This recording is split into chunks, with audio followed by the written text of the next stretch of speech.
My time niko. Hey, okay. Skiza. Life ni jani na bado tuli arrive. Sai ni fani vitu zinajialign. Ambieni ama rapa zile ngoma wana write. Kamsi anafanya safu neza wauzia lines. Kama unani target basi pole siezi tishwa. Do deliver hivi labda ngoje miezi 9. Ini legendary kama legacy ya Isa. Tulipita nyuma juu tulichoka kubisha. Time ina fly na masiku zina go. We wendanga missing when I need to be alone. No days off hadi siku nita ball. Yondo time utawish uli support juu. My time niko on, my time niko zone. My time neza sababisha kani kona form. My time neza kuta vitu all night long. My time spendi watu wakicall my phone. Kuna time niko party, my time huni party. Na roll na mababi na pia jo wanati. My time tukistep ni ma vibes na inshallah. Come tujiset ziki nice taitana. My time niko on, my time niko on. My time niko zone. My time niko zone. My time niko My time niko kejani na chill tu. Saa zingine hakuna nyama ni magreens tu. Nikismile wezi tell what I've been through. Baba yao kwa hii game hakuna pitu. Ile chumvi waliongeza tulipika nayo. Spendi kem ndo maana miweka link kwa bio. Nikisesh na mabros zikilandi na reload. Wejifanye hunijui mrembo wako ananino. Za haramu ndo lazima. Rap sikufunzwe kwa damu ka plasma. Mafans wa shedai ukijana na buzz na flow ineza fanya msupa shikwe na asma. My time niko on, my time niko zone. My time neza sababisha kani kona form. My time neza kuta vitu all night long. My time spendi watu wakicall my phone. Kuna time niko party, my time huni party. Na roll na mababi na pia jo wanati. My time tukistep ni ma vibes na inshallah. Come tujiset ziki nice taitana. My time niko on, my time niko on. My time niko zone. My time niko.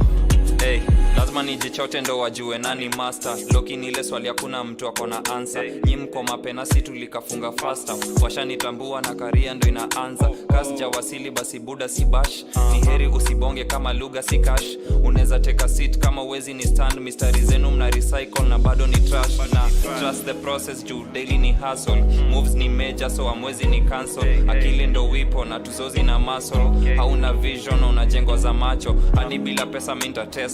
Man on a mission self driven kama Tesla. Best rapper wako washadai mini mentor. Circle ni small but I'm always in the center. My time niko on, my time niko zone. My time neza sababisha kani kona form. My time neza kuta vitu all night long. My time spendi watu wakicall my phone. Kuna time niko party, my time huni party. Na roll na mababi na pia jo wanati. My time tukistep ni ma vibes na inshallah. Come tujiset ziki nice taitana. My time niko on, my time niko on. Zone. My time niko zone.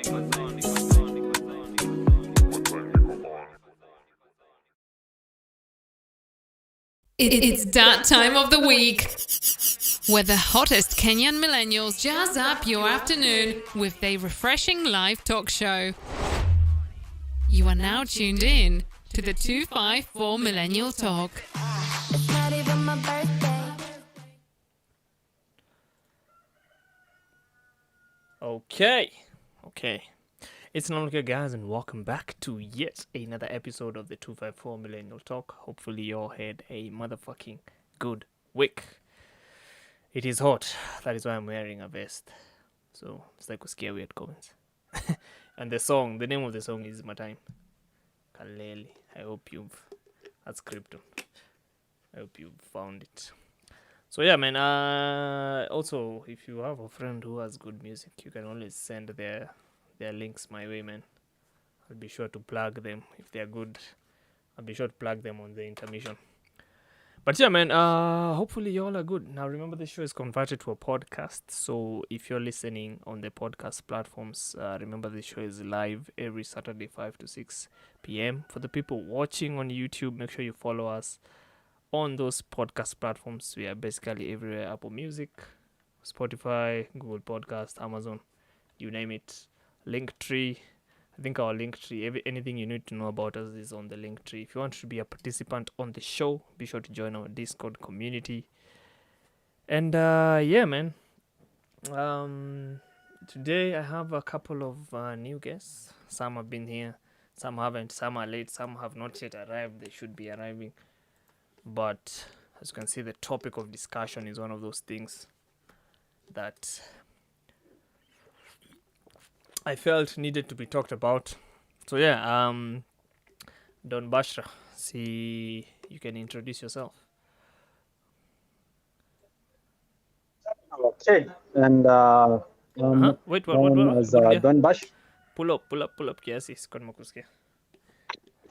Okay, my name is I'm known as actually Don Bashra, and I usually stream PUBG Mobile, Call of Duty Mobile, and sometimes Free Fire. And most of the time, usually I'm doing casting rather than streaming my gameplay. I'm doing casting, and yeah, as a caster in Kenya, well, I've managed to meet a lot of people, made a lot of friends as well, and networked a lot.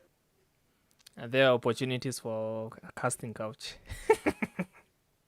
Yeah. I don't know if utashika hiyo joke. Custom coach. Casting couch. I'm sure there's some guys who know Yeah, what I mean. well, casting, I can't say it's like you can't go to some coaching, but I can say it's something about you might develop Wait, in the process. Nikuulize, when you say casting, you mean Yeah. you stream custom games, sindio? No. Casting, I mean commentating the game. Oh, okay. Sawa. Yeah, commentating. You're not playing, but you're commentating like the Are one you on streaming? football. Okay, are you like streaming the game also as you commentate? Like, are you like in the Actually, admin section of the game? I usually commentate either custom rooms or there's a tournament. Mhm. No. I'm on the spectators. Okay.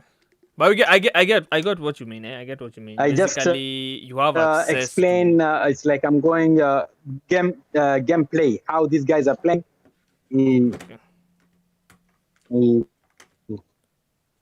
I think Yeah. I am hoping And everyone has understood. Yeah, I usually play, and I've managed as well. Okay, so let's say others also You're cutting introduce off. But yo, my guy, una cut off. Eh? themselves as well. Una cut off. You should check your connection. By the way, I'm in Mombasa, Kenya. By the way, my connection is. Yeah, we are overlapping so much. Like I'm talking, haujanisikia, unaongea. So maybe check your connection. But yeah, he's Sawa iko sawa? I will know as the show progresses. Ndakwambia kama I'll tell you if it has stopped. But okay, I've understood. I've understood what you're saying. Ati bra, you're wearing shades. Oh, okay, yeah. Ati Brad wearing. And shades. also, He's too cool for the light. Nah, man, you need to learn to wear this around bright lights because you will get headaches. So yeah, Frankenstein, what's up, man? I think Frankenstein has been on the show before. Yeah, what's up, everybody? I'm good. Guess my the name is, volume. Hey, volume. what's up, everybody? I'm BHE Frankenstein. I normally stream Apex, Call of Duty, and sometimes Overwatch. And yeah, that's basically it. Simply Fox. Mr. Fox. What's up? Yo. I'm doing okay, man. Okay, you can call me Fox, Simply Fox, either Mark, any can do. But anyway, yeah. Thank you for having me. I usually stream Apex Legends as the main game. I hope my voice isn't like. No, your voice breaking is out good. Your voice is good. Your voice is using- good. Nice. So yeah, I usually stream Apex most of the time, and what else? Should I say? Wait, do you stream? I don't think I've myself. ever seen you stream What else? another game. Yeah, that's only game. But I've been thinking You've been thinking? of streaming other games, but then that's something of streaming other games. But like I haven't thought of one specific game. So So I'll stick to the main game as Apex for now. But yeah, thank you for having me, man. All right, Mr. Nerd. Mr. Nerd is a regular. He's been here before. Yo, Hey, what's up? How you doing? Hope you can hear me. Ken. I don't know why are your volumes low. Kwani, are you guys sleeping? Okay, what about now? I can hear. Okay, I can hear. Yeah, hey, what's up, everybody? I'm just a Nad, but you can call me Jan or just Nad. Retired YouTuber and upcoming Twitch streamer. I play a variety of games. I'm gonna repeat your part. What? Retired. Why are you retired again? I don't post on YouTube anymore. Okay. I went to streaming because I used to do videos, like regular videos on YouTube, but I don't do that anymore. I prefer live streaming these days. I play a variety of games, AAA, indie. Right now I'm playing a game called Kenshi. It's a role playing game, so if you're into role playing games, such things, come through, check it out. Yeah, I've been doing this for I think a couple of months now. I think it's coming up to a year. All right. So it's all good. Okay. Karano will come, and there's some others I told come. So if they come, I'll be sure to introduce them. But Slutty is not a streamer. Slutty is a co-host. Slutty, Hello. what's up, man? I'm good. I'm good. Thank you for having me on today. Where kwani siwaski ama ni hizi earphones damn. nimevalia? Right. Everyone can hear me, Brian. Okay. Did you mute me? No, I'm saying like the volume. I don't know if it's these earphones I'm wearing that are messed up or what. But yeah, man. That's okay. How viable is streaming as a career in the country? I think I had paneled a couple of my own questions, and as we go, I'm pretty sure everyone will have their own things to contribute and ask, and like share amongst this. Get rid of that note. Give me a sec.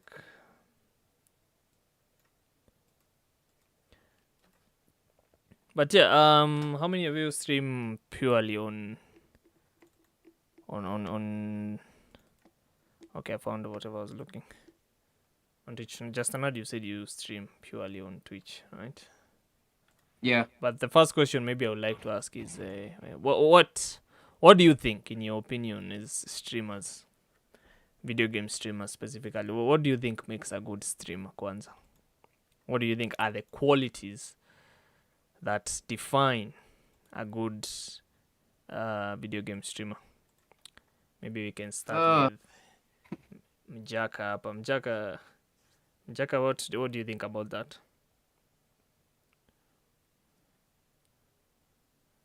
Mjaka here,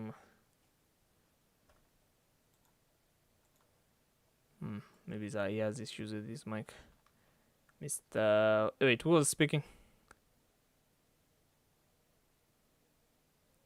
Okay. Let me just then say this.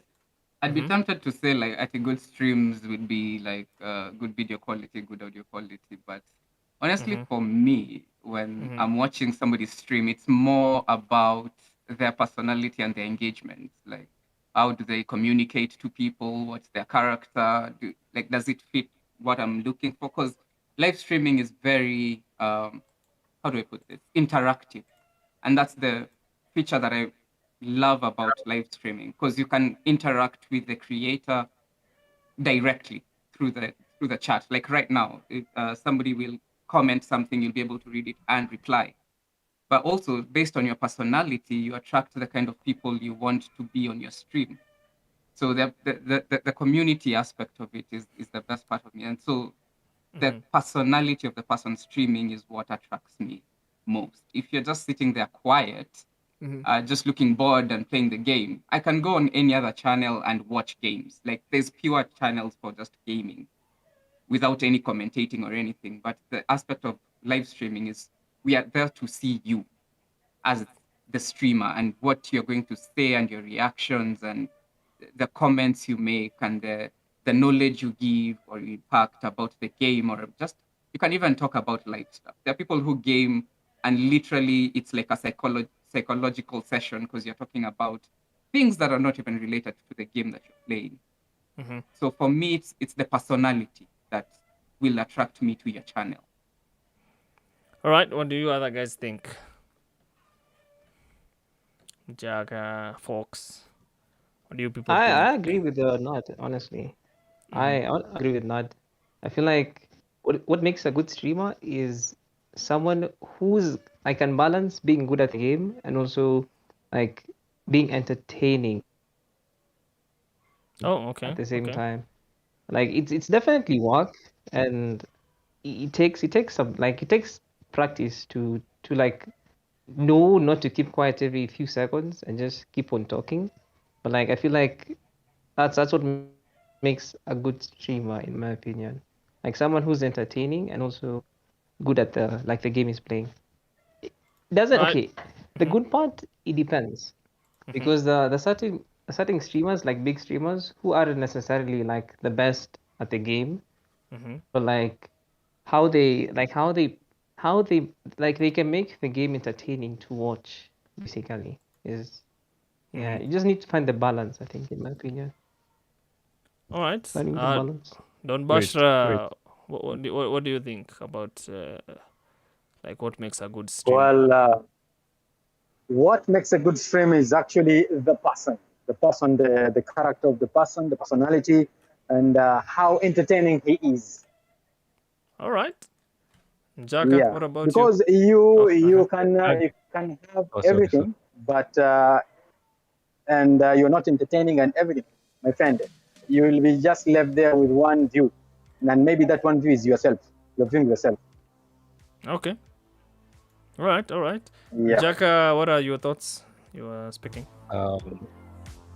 I feel like, Mhm. what if like the streamer is mute? Like, what happens then? I think. Because No, continue. Just continue. Because everyone's saying like it's about like the energy for this person. It's all about how they're talking. Me, I'm just like, okay, everyone here is different. Sometimes when I'm watching a stream, I just want to see chaos. Not even a must for you to talk. Also, I'm really concerned. Are there any mute streamers? There might be. What do you mean by chaos? What exactly? Like someone playing a game, but they're not playing it how everyone plays it. I don't know if you've ever watched the Spiffing Brit. The spiffing Nah, I Brit. haven't. Who that? He plays. I let's have. say- You have. Yeah, I have. But again, Yeah. you can see that But- the Spiffing Brit has a very interesting personality that goes with his gameplay Yeah. as well. That's true. That's true. But I'm just saying, for me, that doesn't make you like a good streamer. Because there are some people who are just working on that. They can't. They're introverted, vibaya. So it takes a while before they get out of their cocoon, or they can't keep that energy going. I can see I Queen think Arrow is here. I've given you an invite to speak, so you can speak. So for me, I think there's a lot of factors, like you've pointed out. It cannot not only be personality.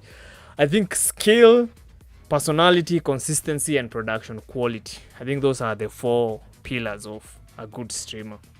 Skills, someone like Shiv, it's Teamsy. Like it's Teamsy. The motherfucker did like a fucking stream where he started in like Apex Bronze and he got to Predator. You see, that is skill, man. Like this guy is nuts. Personality, I do agree as well. Some people are entertaining. A good example is Dr. Disrespect. My God, I do love that fucking guy, man. Like I like his whole shebang of being like like this 80s like I don't know. I just like that, man. Consistency is also another thing. Some people, the problem with some streamers I've seen is some people develop like a consistency and then they stop and then they come back. So you see, I think you need to put your audience in a space where they need to like know they are supposed to be getting content at this specific time here and there. I don't know, production quality, that's and the voice chat. Yeah, that's the voice chat. That's the link to the voice chat. Eugene. So production quality, we all know. A good example, again, Dr. Disrespect. Dude, you've seen how insane his screens are. His green screens, his intermissions, stream quality, the transitions, the audio. So, the webcam. I think that's, such stuff. I don't know. Do you guys agree? Quinaro, you've not seen the invite to speak. I've invited you. Okay. I agree on the Okay, production she's part here. because example. Wait, you're cutting out. You're cutting out. Let's say if you're watching a stream. Wait, it's you had two cut out. bits. You had cut out. Oh, Like I no. did not hear the first two sentences. Could you repeat? Can you hear me now? Yeah. Mm-hmm. Is it okay now? Yeah. I can hear you. Production part. Like for example, let's say the stream you're watching is on like two bitrate, like the lowest bitrate ever, and like you're trying to watch the stream, but then like you're trying to support the guy by watching the stream, but then you can't follow the stream because it keeps on like buffering or like the quality is bad.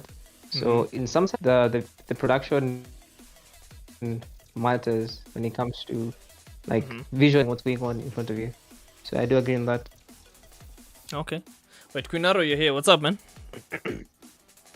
Okay, just to add on to the previous speaker's point, but I think the only way for maybe a streamer to improve is also providing that feedback, and I'm sure a lot of streamers are more than willing to implement that feedback. Like, with my previous stream, I had the same issue of buffering. I asked guys if it was okay. I started the stream and they all agreed. So feedback is also essential to ensuring that a streamer grows how they need to grow. Sure, that's a good point. I had not even said that. So feedback. So a streamer willing to take feedback. So all right. Okay. And now maybe you might note this down as streamers, so that at the end of the day, I would want every one of you to benefit and to grow your own channels of whatever, Twitch channels and your gaming channels. So, and that is why we're here today, to try and see a way forward and to try and make other people understand like what exactly goes on into this business of video game streams. Frankenstein, you haven't spoken. Well, do you agree with those points, or do you have any other points to add on? Is Frankenstein here? I don't think he's here. Slutty. Hello. Come on. From the perspective of do you watch Twitch streams a lot? Yeah, a lot. I think every day.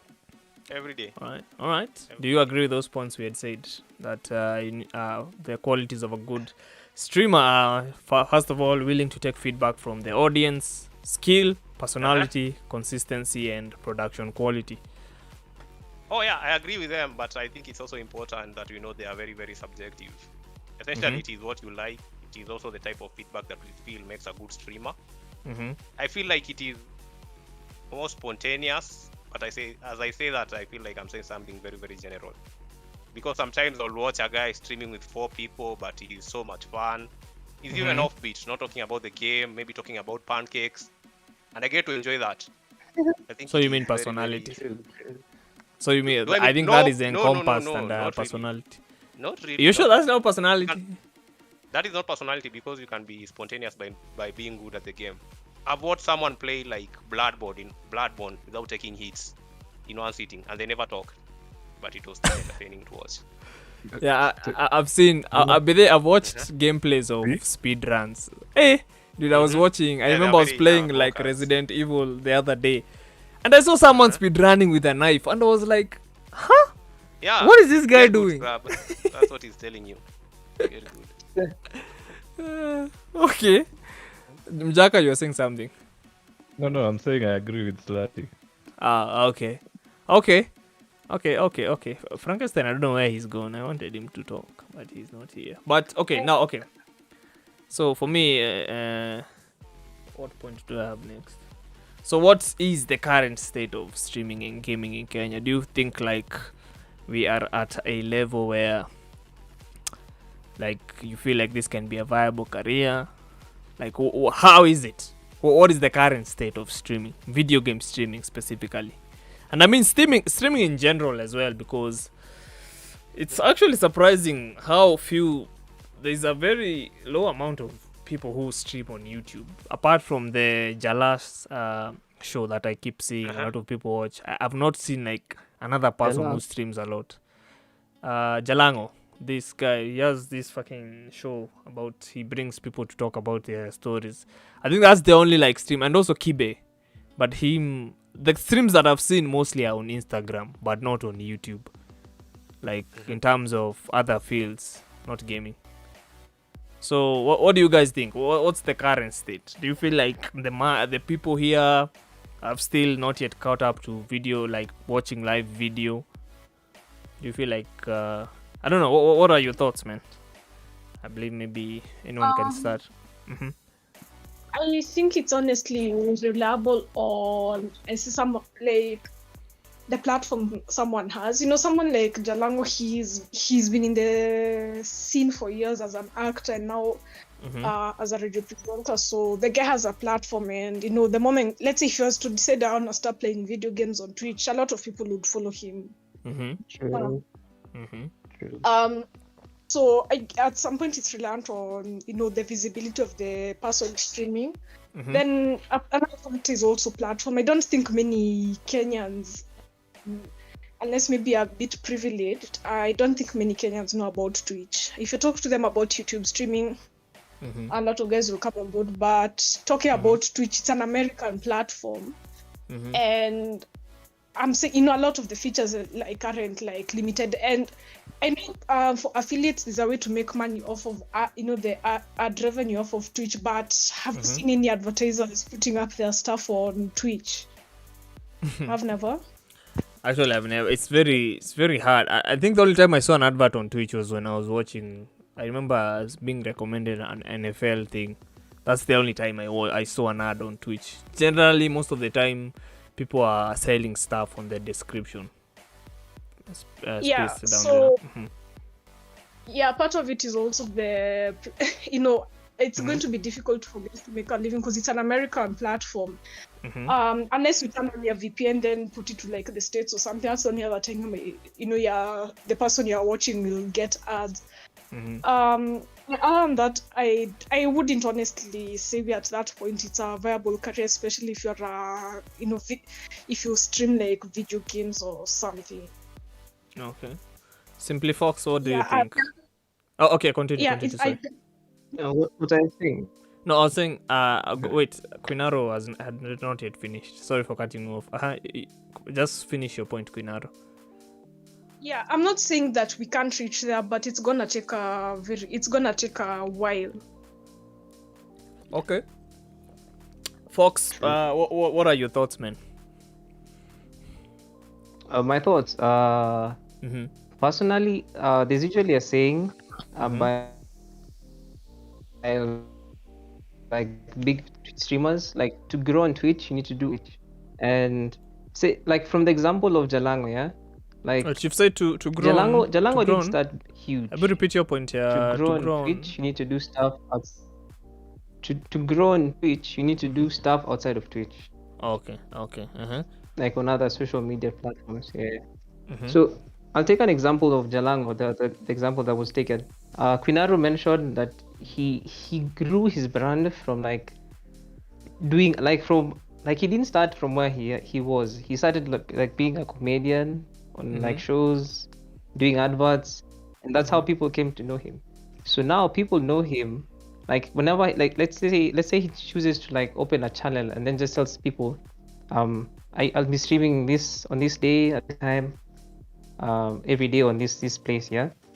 Like people are going to go there because they now know him for his personality, yeah.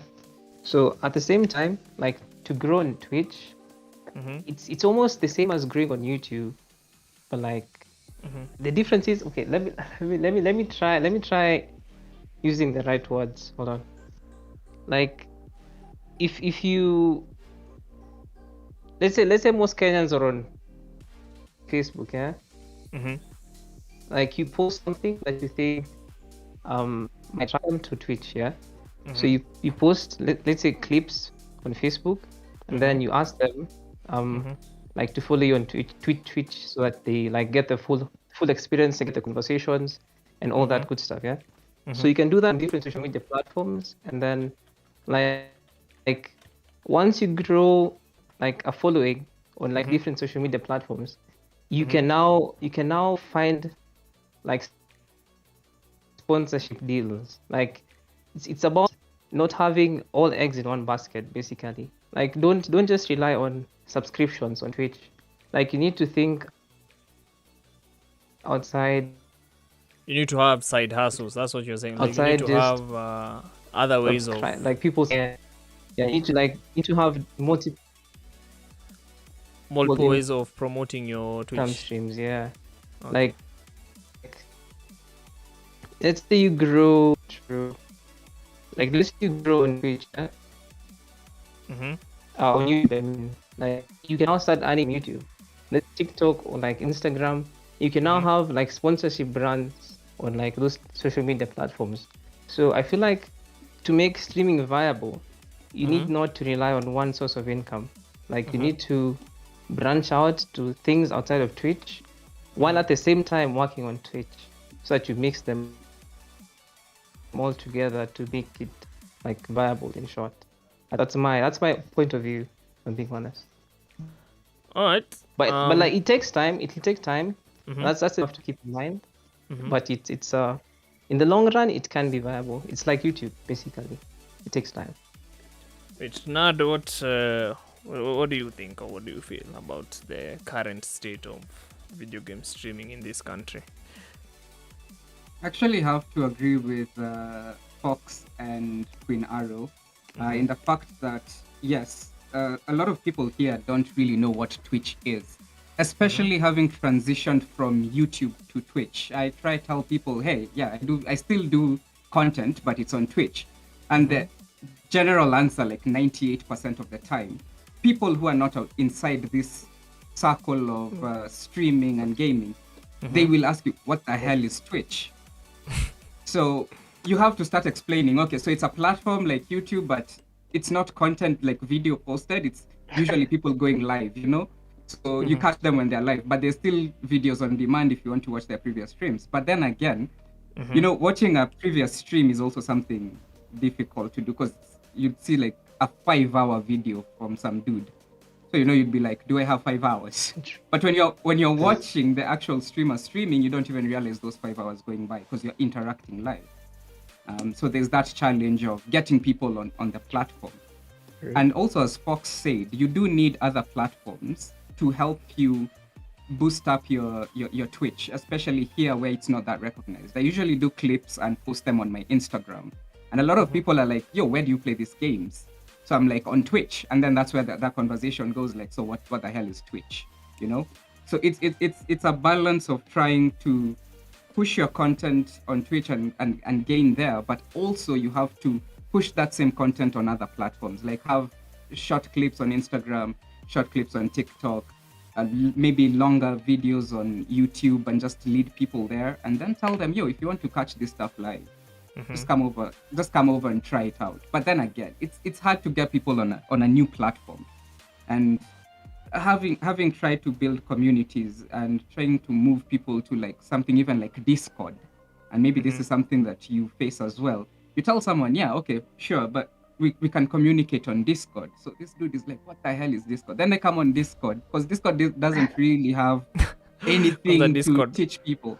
Because the Discord is the biggest. Like I was actually about to say, like Twitch and Discord are in the same territory. But yeah, they're in the same territory because again, you can like Twitch users basically use Twitch, Discord, I mean, to communicate. Yep. If you're on Twitch, you use Discord to communicate. So as much as you're trying to get people on Twitch, you'll want the same people to join the Discord because that's where your community is based. So it's a double-edged sword, which literally cuts you on both sides. All right, that's interesting, man. Don Bashra, are you still here? Do you have thoughts? I don't know if Don Akwapa. Don. Yeah, I'm here. Okay, what are your thoughts on the current, streaming landscape? You stream on listening. YouTube. You stream on YouTube, I think. So you tell us, what do you think about what's the current state of video game streaming?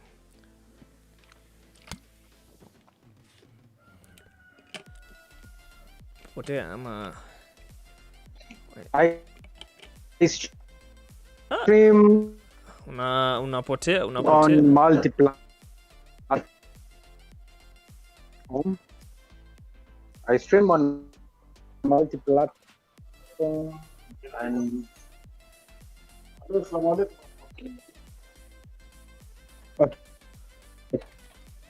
I stream usually on YouTube, Discord, and okay. Hello, the guy. No, the question is what's Hello. the state? What's the state? Hello. Hello. Hey, say huyu akona, this one has internet problems. Hello. Bloody acha kuna mtu ameinua mkono Eugene. No, I'm the one who has given him a chance to speak, but he's traveling. Oh. He said he's traveling, so that's why he can speak. Yeah, Don Bashra, I think he has internet problems. Frankenstein kwa nini is not speaking today? I don't know. But Franco ongea, man. Frank? I don't know. Maybe he's not here. This guy is always, sometimes he goes AFK for a long time. Don, I don't know what's up with your net. So, Slati, do you agree with these other guys? About the state of streaming? I think you asked if it is viable. Mm-hmm. No, so the can you question just say is no? the question is what's the state? What's the current state of streaming? Is it viable? How do people even really watch game streams? Such stuff. Currently, I don't think it's viable. But I've had guys give out good lessons and tips and tricks on how to grow around it. I think it will certainly take time, so it's not viable now. But of course, what works out there won't work in Kenya because I think you guys understand also the nation we're in. Not everyone plays video games, but most likely more people will pick it up with time.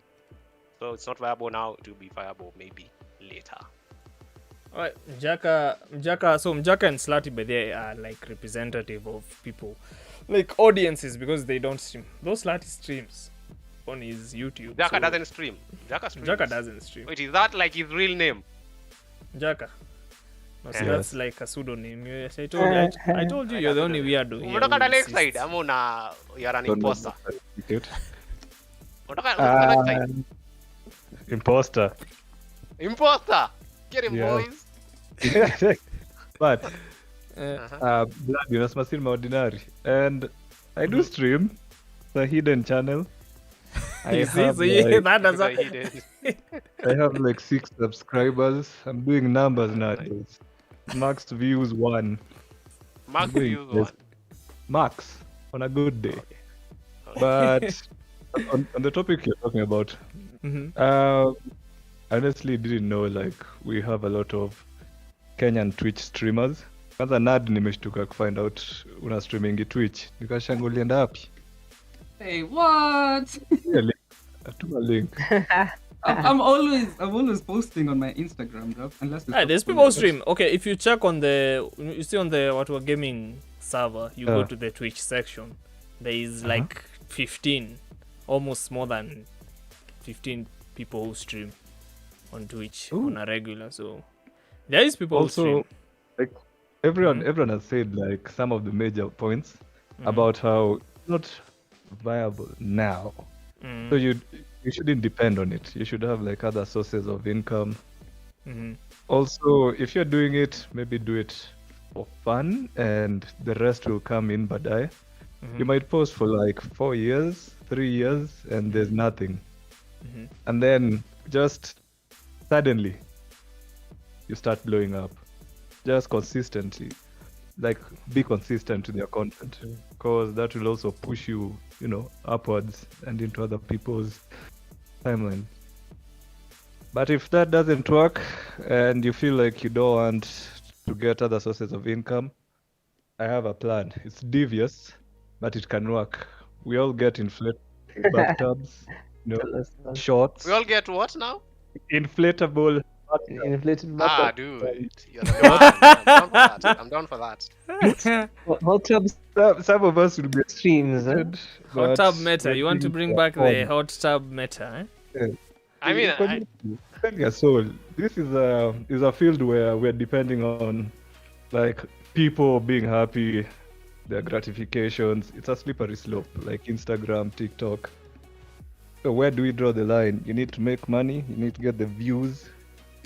Who lazy stance? Usiogope, bloody. yeah. God knows. Uko right. Yeah. Alafu, like for example, if I press my chest together, inakaa boobs. So yeah, bro. Ndio. I can do Unajifanya this. you know, Look at this. with You a guys are crop idiots, top. man. Damn. Just unaweka hiyo kamera hapa juu. I like Like, spirit yake. Huyu hawezi kuwa broke. On the right mentality. make money. Yeah, People will tune in like the hell. And don't show your face. Just onyesha tu below the mouth. The money make it below the mouth, not the face. Yes. Mm-hmm. I don't And know. remember, What's up? don't shave bloody. Show those legs.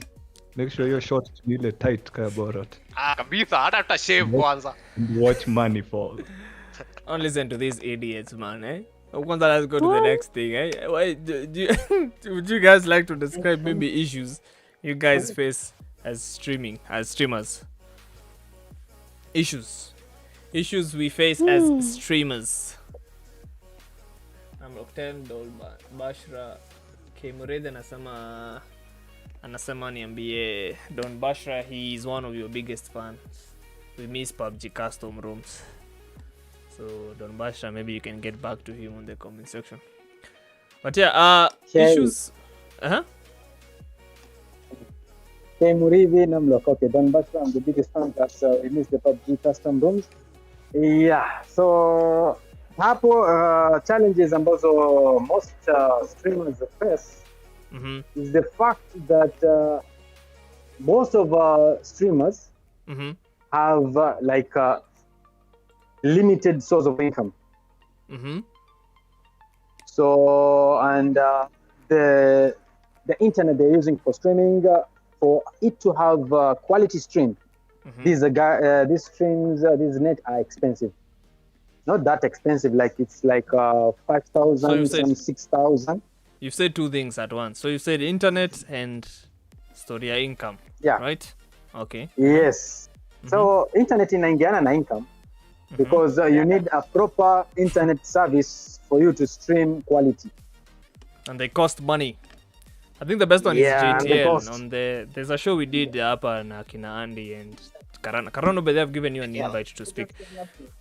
I think we concluded on JTL like being the best. JTL. Actually, I'm using JTL fiber. I'm using that one. Which speed are you on? I'm on 30 Mbps. That's the lowest one. All right. Okay. So continue with your points. Yeah. So that is, and also another thing is the consistency. Well, we need to be consistent, but we don't only do streaming. Some of us do other jobs. So sometimes we go there, we are tired, and when we come back there, see, that's the best. What? Fox, I think he's speaking with someone in the background. Fox, maybe you can mute yourself.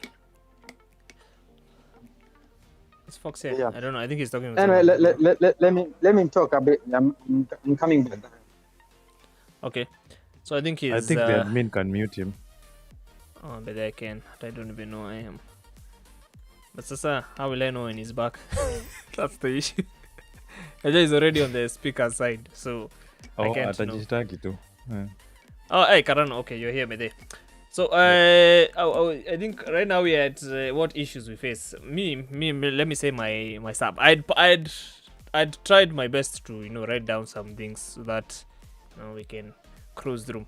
But I think I pointed out or I noted down expense, internet, the market not being as large like the viewer base, the economy. In the point of economy, I just mean that we are a poor nation, man. We need to accept this. Like, most people don't have money for luxuries, so we don't have excess what is it called? I don't know. I've not done business, but we don't have like, we're not currently in a state of an economic state where people have such like an amount of money where they like can spend on other things like, you know, I don't know, going to football stadiums and all these things. Like these things are just for people who are like diehard.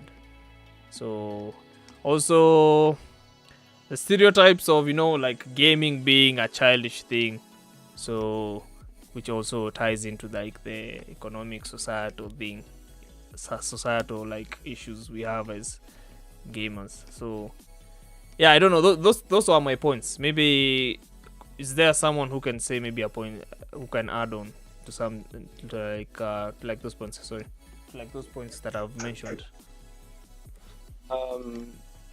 I can add one.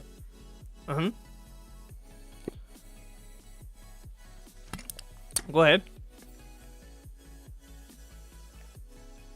Wait, Fox, is it Fox who spoken? Who is it? Thing that I've personally found.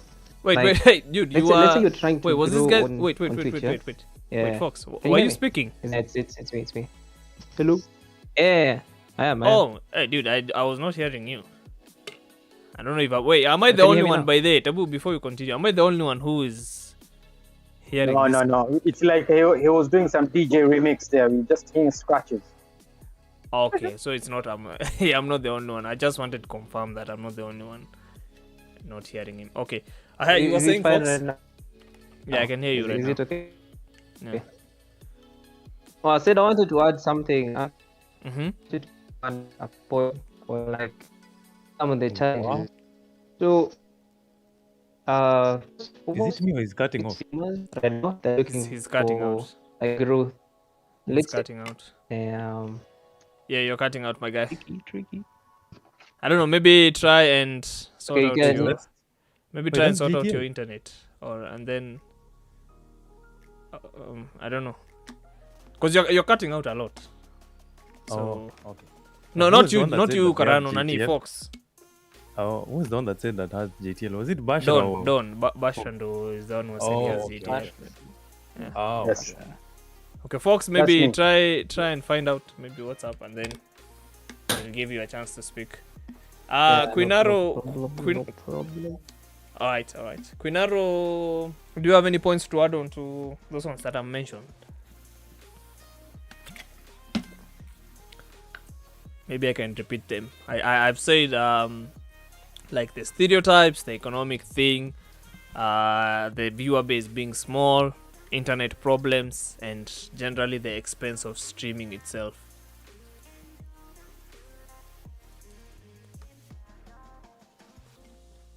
It's Queen here. Sylvia. Hey? Only Leo. Fox the Butans big. Oh. Can you hear me Oh, now? okay. Is it okay? Yeah, we can hear you. Okay, I think also Okay. Queen also So- has issues. So, one point I wanted to add was like when you're looking for growth and you're like posting on different social media platforms, like figuring out what can make you grow on each platform is one of the challenges. Like each platform has its own algorithm, yeah. Like for example, YouTube, there's certain content gets boosted more than others. On Instagram, certain let's say like reels get boosted more than other things. So yeah, like having to keep up and having to know all this stuff that can make you potentially grow is one of the challenges a Twitch streamer can face, I think. I think to maybe I don't know the right statement, but we will talk. There's a section of the show we'll talk about YouTube versus Twitch. Like we'll maybe give our own thoughts on how those two platforms work. So, but that's a valid point. So yeah, so the lack of knowledge of how these platforms work. So that's also something. Does anyone else have a point to add on other than hizo nimesema? Other than those points I had said. Okay, Queen is I back. think you've mentioned. You've, I think, highlighted everything. So Yeah. I think. I also realized that it's also reliant on the game that someone plays. On Twitch, you find that a game, like for example, let's say Apex, you're likely to get a wider audience as let's say compared to me, let's say playing a game like Tekken or Mortal Kombat, because maybe the game is is at the end of its life cycle. So sometimes you might be tempted to play a game that you might not really enjoy in a bid to like expand your viewership. If that makes any sense. That's actually a very good point. I've even actually listed it down there, but I don't even know why I did not add it as an issue. But yeah, but that's a valid point. By the way, right now we are in the heat of battle royales. They're still the most popular genre of like games streamed. So yeah, the games do affect the viewership. So Fortnite, Apex, Warzone, I don't know Warzone, GTA RP especially. Obviously, when you switch to streaming such games, your viewership is going to kind of go up. So yeah, that's a good point, Quinar. That's a very good point. Duty. Yeah. So I don't know. Does Karano is back? Wait, Nad, do you have any points to add on to those ones, or maybe I would like maybe to elaborate more on those points that I've mentioned? Maybe I can elaborate on expense. When I say expense, I mean generally streaming equipment is not cheap. Streaming computers or building a computer where like that you can game and at the same time stream. Building a computer where you can like at the same time game and stream, you see it's kind of expensive, especially now that we're in the midst of like chip shortage. You find that graphics cards are being sold at absurd prices. So when I say expense, this I also mean encompass the internet. JTL, although it's the best, yes, I'm trying to get heresy on the show.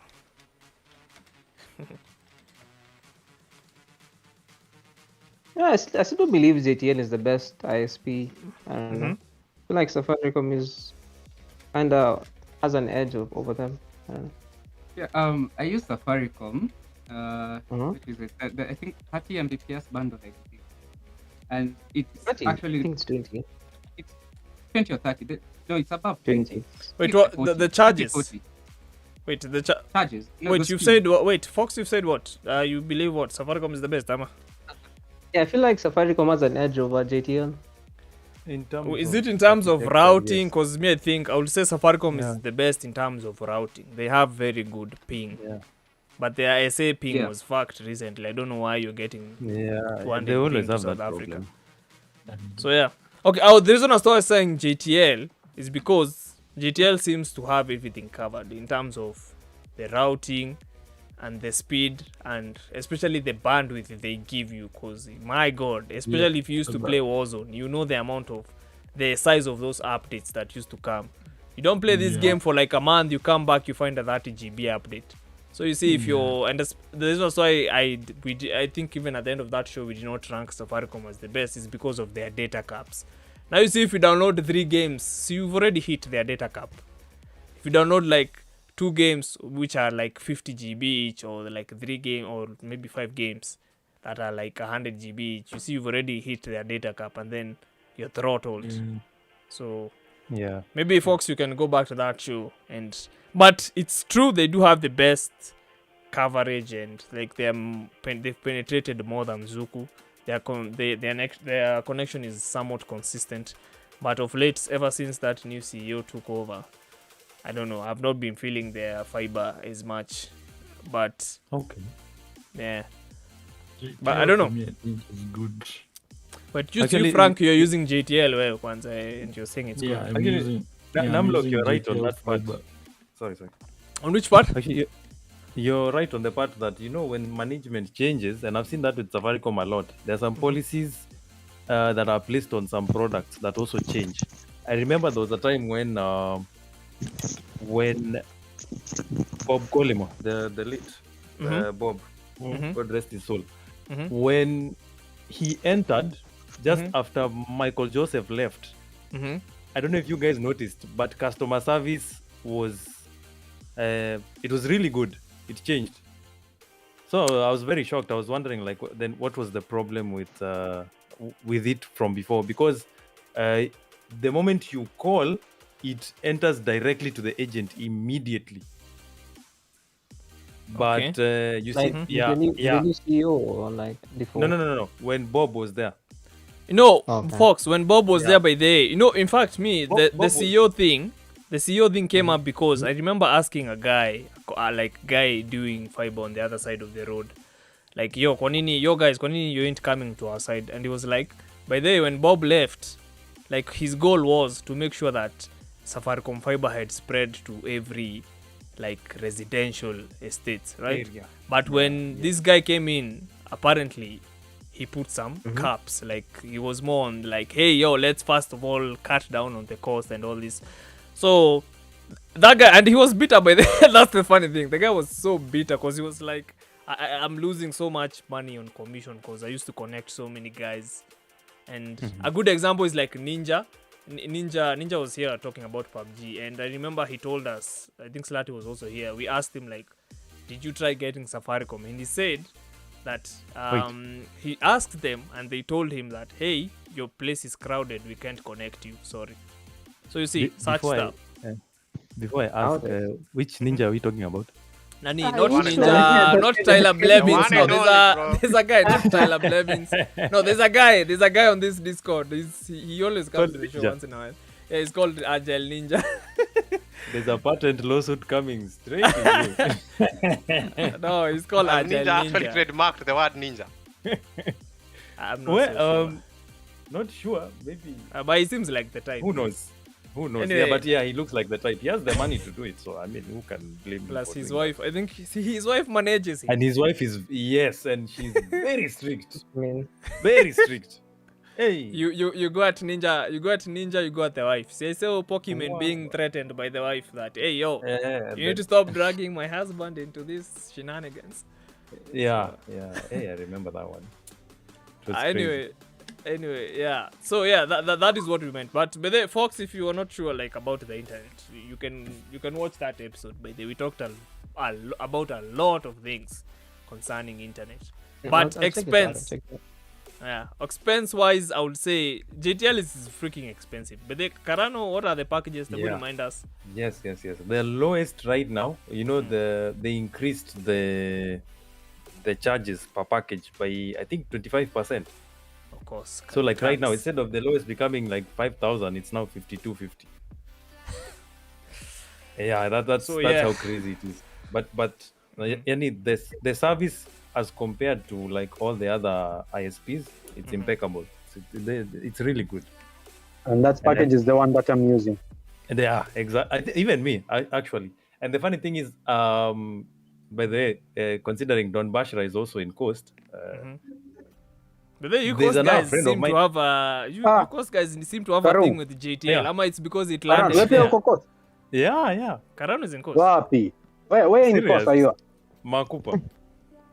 Na mimi niko in Majengo. Na hatujuani, na wewe pia ni game. Majengo kuna JTL. No way. Hey, my friend. Majengo, si unajua Majengo in English. Unasikia wameswitch watu wanataka kutake over show hawa. Siache atuendi course. No, I guess let me acknowledge the presence of funny thing, Bashra. Eugene. Yes. There's somewhere there's a guy of mine that's living in Bamburi. He's actually requesting for JTL to connect him. Because alikuwa like he's not getting any other service. So we're just like, okay, maybe that's now the name they've built for themselves. These guys are very serious. Another thing regarding if you want to be a streamer, you need to actually have some survey done so that you know that these internet services have passed through your area. Yeah. But then, I don't know. You can wait. Let me ask. Yeah? Kiasi, let me ask, is it viable to stream with bundles? Has anyone tried streaming with bundles? No. I have. Unless you want to stream on 460 or 720 and it's on low. 460 Yeah. nani like That's anataka festive. Mary Someone's Queen streaming. Jerry. There's a streamer called Mary Queen Jerry. She streams in 360p Apex. What? Ah, I said you know. yes. So, No, you can game on bundles, but streaming not really. I don't think. no, yeah. I don't think Franco, you get Because Franco, you're back, eh? streaming, Where streaming, are you need man? a lot of upload, not downloads. Yeah, but there to Yeah. that. But there, if Yes, you yes, plan on streaming, make sure your have to upload is have good- freaking good. You have man. to have good upload speed. Wait, Eugene, Yes, Eugene, and for streaming, Zuku is out. I don't Yeah. recommend Zuku. We don't even talk about that. actually, don't. Yeah, Zuku is out. Hey, Hata calm down. wakaniambia wananipa 60 Mbps. Wait, I'm not na- taking Zuku. But then Zuku have a Hey. terrible upload. Slati nani streams Yeah. streams Alumi Zuku mbaya because he's on Zuku. Like his streams Yeah. are usually that bad on Discord. Zuku is not really good for streaming. Yeah. Zuku is good for chatting, WhatsApp. Hiyo wewe tumia hiyo 60 Mbps kwa kuangalia movie na kwa check WhatsApp. Bas. No, Zuku is good for downloads and stuff, but it's not viable Yeah. for streaming. For gaming it's fantastic. Lakini streaming it's the worst. Yeah. Yeah, even there was a time when you their customer service to ask why their upload speed was not very good.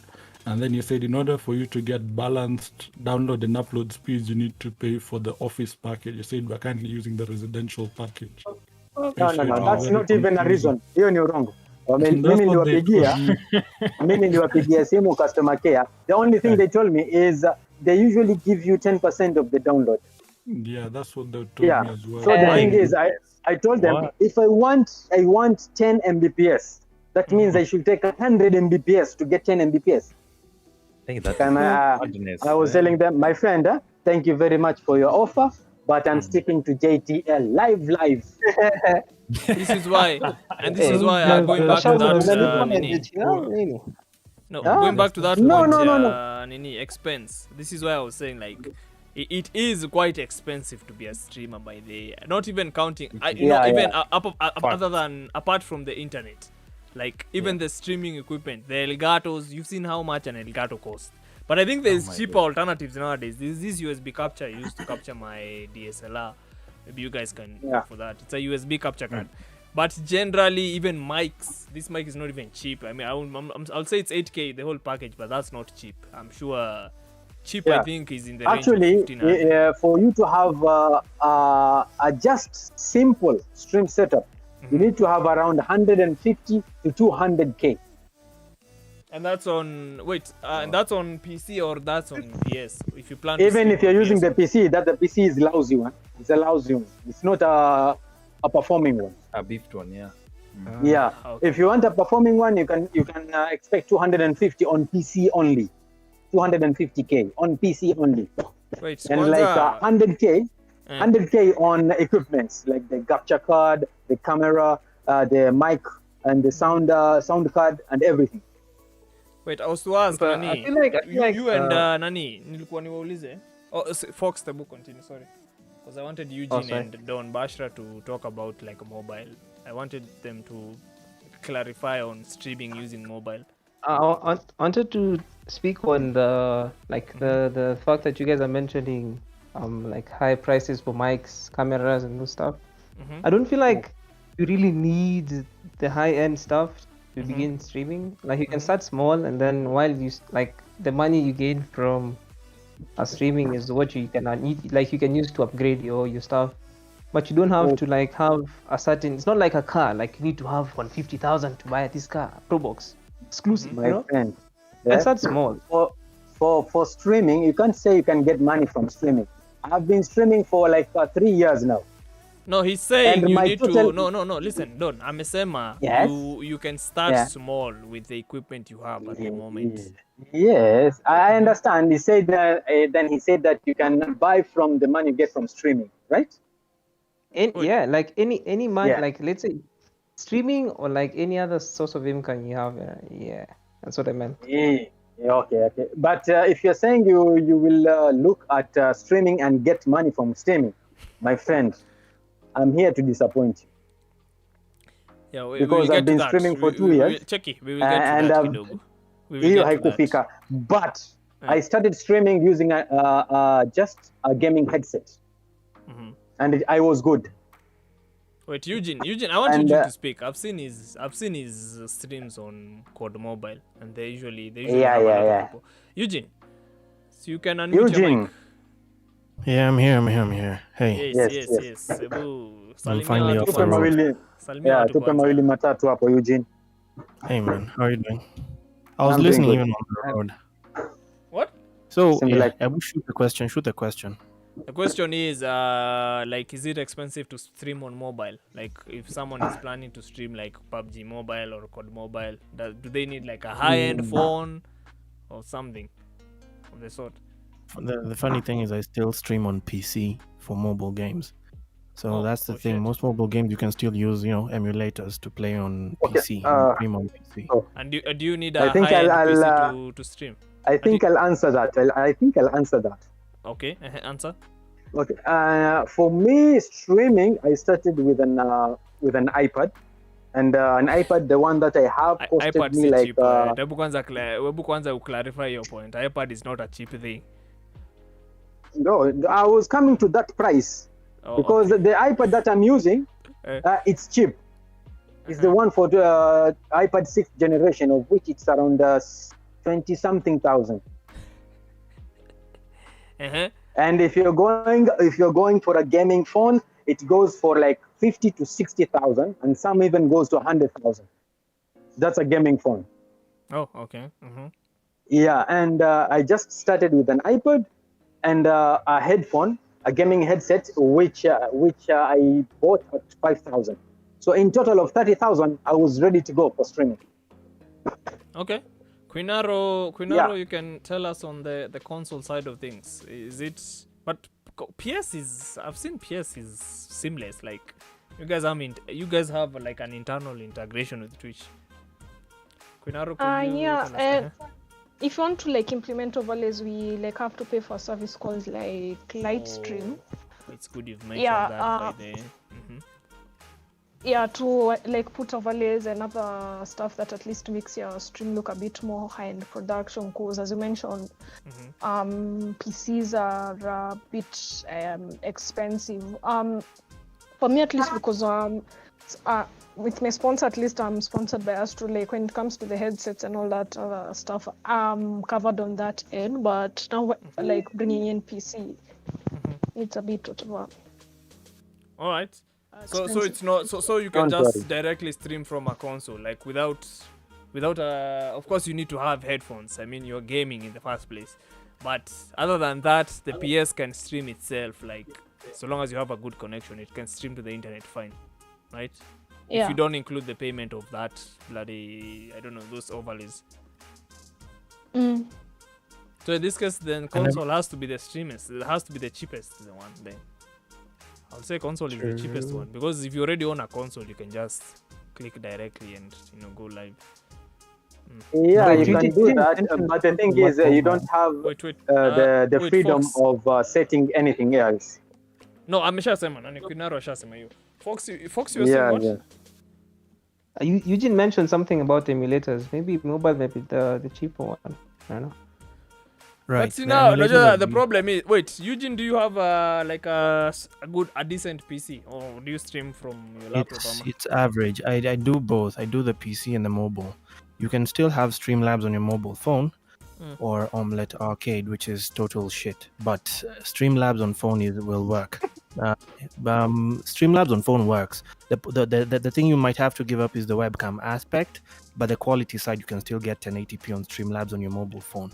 But I do use both. I use Streamlabs on my PC, which Quinaro hates Streamlabs. But No, if you have listen, if you have slobs and install that shit, I fucking hate it. Yeah. Hey, It that thing keeps can mess you RAM up, for one. dude. That thing there's I'm a using time. OBS. But I have a lot of RAM. I have RAM to spare. There's No, a reason listen, I'm not using even RAM. Streamlabs. Me, that thing there's a time I just woke Listen up. to your Yeah. privileges. Eh? I No. Me think by there, I don't it's- recommend using Streamlabs. By there, I think- please do not use Streamlabs. It can, when it decides to crash and fuck up your scenes, it will. And also, if you've never noticed, Streamlabs has a market that runs in the background. Slat is gone. It's Slatty I showed. when you run Streamlabs, that thing is eating your internet like fucking like, dude. There's a time I was lagging. I'm like, dude, what's going on? And then when I checked, I saw Streamlabs was like eating 80% of my internet, and I was like, what? And then I came to realize it's these market things, the overlays they are selling. It's running in the background, and there's no way to turn it off. Plus, the reason that's why I also do not recommend Streamlabs, and I think Carano knows this. Streamlabs is not officially associated with OBS. OBS came out and said that, hey, we told these guys to stop using our name, but they just went ahead and repackaged it, and this sold it. Yeah. Yep, I do not recommend they also it. stole from Light. They also attempted to steal from Lightstream. Walisema tujinga. I do not recommend that fucking app. I think it's Lightstream that spotlighted them. Then everyone started noticing it. It works. It works. But it works. It does some features. The one I would recommend to use the modified version of OBS by Stream Elements. If you have the OBS Live, that one is really good. Use the one integrated with Stream Elements, but do not use Streamlabs. I'm telling you that things. The time it fucked me up on a show. I woke up, all the scenes were gone. So Streamlabs is very bad.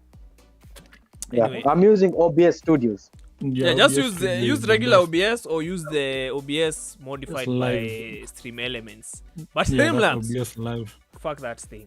And then the fact that you have to, and then Streamlabs, there's also bad the fact that you have to pay for a subscription in order to stream to multiple platforms. I mean, you can, the good thing. Okay, the reason why I recommend also OBS is in terms of plugins. Like OBS literally has so many plugins. It's insane. Yeah. Like I don't have like right now I'm live also on Twitch. I don't have to pay. I don't know. I just got a plugin from GitHub by a guy. Even Bloody Zan who gave me that exact same plugin. He was helping me set it up. It's a very good plugin. So but I haven't used any plugins, and I'm streaming on multiple. No, you don't have to. You don't have to. I'm just saying like the. I'm just saying like the reason as to why you should be using OBS, like the plugin support is good, yani. So anyway, see at Streamlabs won't work. It works, yes, but in the long run, I will say, because the problem or the main problem I have with it, it's crashing. When that thing decides to crash, it can fuck up your scenes, and it did that. Like it did that a couple of times, and I was fed up. So also it uses a lot of RAM. Yeah, your story, RAM, internet. So yeah, man, I don't know. I wouldn't recommend it, man. Well, I guess I'm just lazy then, because I don't think I intend on switching over for. You don't intend? No, it's fine. It's fine. If it works for you, it works. But if you're new, nah. If the man has RAM to spare, just let the man use his RAM. I mean, Pictures you have Pictures has joined the show. Yeah. Pictures, what's up? Maybe he got 32 GB RAM, so he can use 16 GB for Streamlabs. Actually, what? That's actually exactly it. What? That's wait, the app uses 16 GB RAM when you're streaming. Uninstall your kitu. that's not the way to go. What? Dude, I ran down the software and they don't even use that much RAM. OBS ni nani? Let me do this. Let me open my Streamlabs and see what it's using right now. Let me just open it. Dude, that would take up 100% of my RAM, and I don't know, the stream would just run without anything else. It would just be like a black screen with 16 GB RAM being eaten. Not even the game run. Let me read the comment section, Kiasi. I can see Solo Artist is saying many areas of Zuku using hybrid coaxial connection, not true fiber, so you get asymmetrical downloads. HFC, it's not the one recommended. Also, they're using copper cables, in short. Yeah. So they're using both copper and fiber. Okay. That when they say coaxial, I think that when they actually come to you, it's like wanakuletea ile cable ya antenna. Ndio nakuwekea kwako. Oh, okay. Yeah. Explains why they have problems. Getting decent quality from console, you ought to get a game a capture card like Elgato. For Phoenix Nerd anasema what? How do you know the difference between having what and true fiber, or having a HFC and true fiber? It's the cable. I think HFC when it's you a see big, it's a big thick, and GPON cable it's very thin. in short, kata enda na makasi ya kukata fence ukate. when you see a copper wire, just know that is coaxial. Here in HFC. Yeah. But wait, okay, now 1.8 gig of my RAM. What? 1.8 gig. Oh, that's still high, I'm saying. That's still too high. And I can give that up out of 32. I'm okay with that. That's okay. I'm fine. Yeah, okay. So, and could you guys maybe elaborate on your story, viewership? I think we talked about that. Right. Like the viewership. Right. Do you feel like There was the original question that I really wanted to contribute to that you guys were discussing when I was still on the road. How viable it is as a career. Mhm.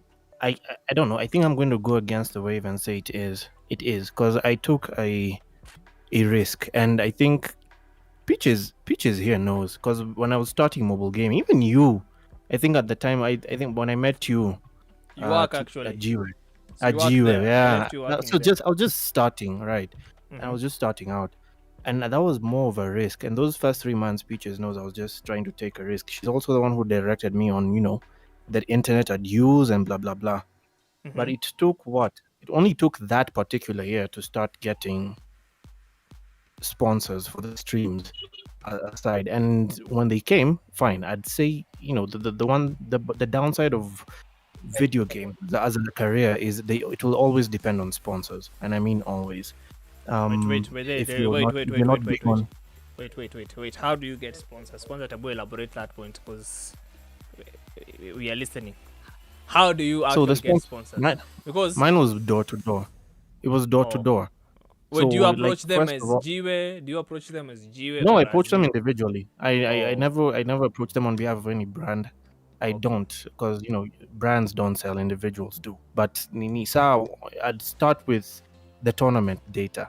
Now the data is everything. That's the one thing. My target, first of all, on the answering the question on a 3-pronged way, is my target first of all is not the gamers. It's not hard to try and get you, like I heard you guys talking about the circle of gamers and Twitch and all that. Fine. It's not hard to draw in the circle of people who already relate to what you do. The people I try and relate to are the people who really don't give a crap about gaming. The people who don't know anything about it. That's usually my first and whatever. Because if I open a tournament for anything, I won't be lacking in gamers. I won't be lacking in a community. My lobbies always fill up. Don's lobbies always fill up on Battle Royale, and that's 100 players each game. So the drawback is now getting people to watch other people play. You have to find a way of making that entertaining for our side, which is why I stuck. You said you're going to go to the topic of YouTube versus Twitch. I'll leave that question out. But as you know, my primary model is YouTube. The sponsors side, I've had weird sponsors. I've had a basketball team sponsor my Call of Duty tournaments. I've had a real estate agent sponsor my Call of Duty tournament. It's just how you sell it in the end. And the thing about making it a viable thing, it's viable. And that was my end game. My end game was to resign my day job. Still is getting there. I can say I'm close. Because when a good gaming paycheck comes through, and it's usually good. The problem is now they don't come constantly, like every month. But when it comes through, it comes through a proper one, and they have come through a proper one to a point where I cannot compare it to my regular salo. And so I tend to disagree to an extent that it's not viable. It is. I have on my end personally, I can vouch for it being viable enough. But the selling point. Okay, so sorry, go on. I don't know. I was asking. So you're saying it's up for streamers to find things like sponsorships as alternative ways of getting money? Yeah, we need to resign to the fact that this side of the continent, this side of the world, is not like the West. The West, the sponsors find you if you're popular. They find you. Here, you have to work for it. You have to go and sell it at the door, that this is why you need to spend here, because they don't know anything about it. Don't expect they don't know anything about what you're doing, so they need to be babied step by step.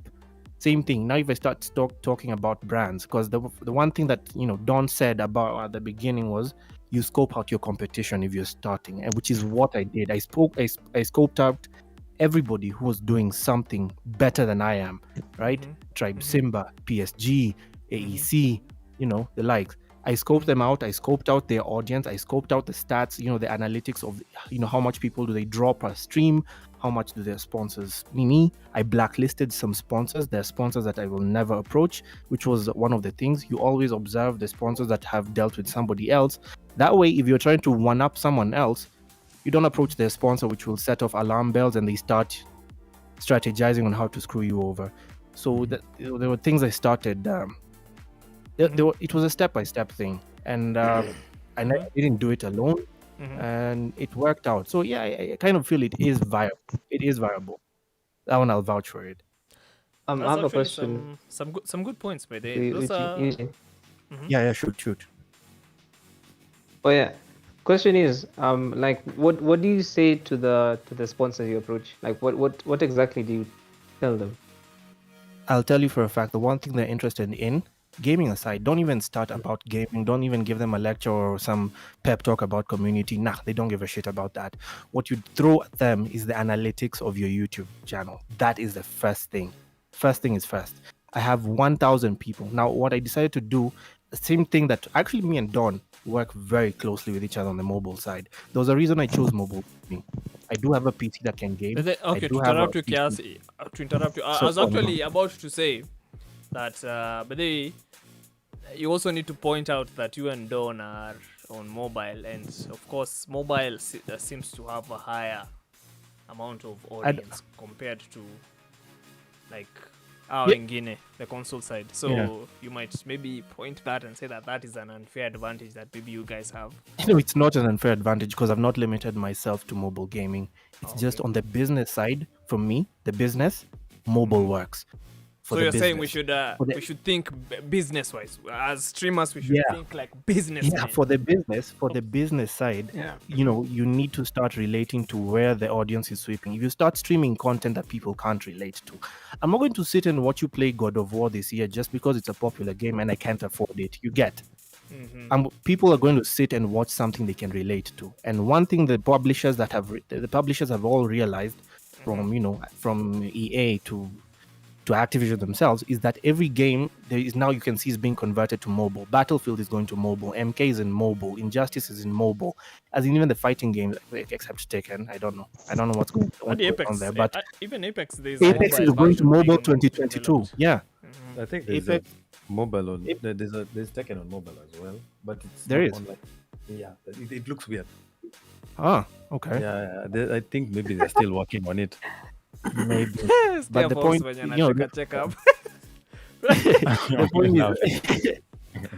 the point is, all the developers have realized that the market of spending, even on what nowadays the model of spending on video games has become battle passes.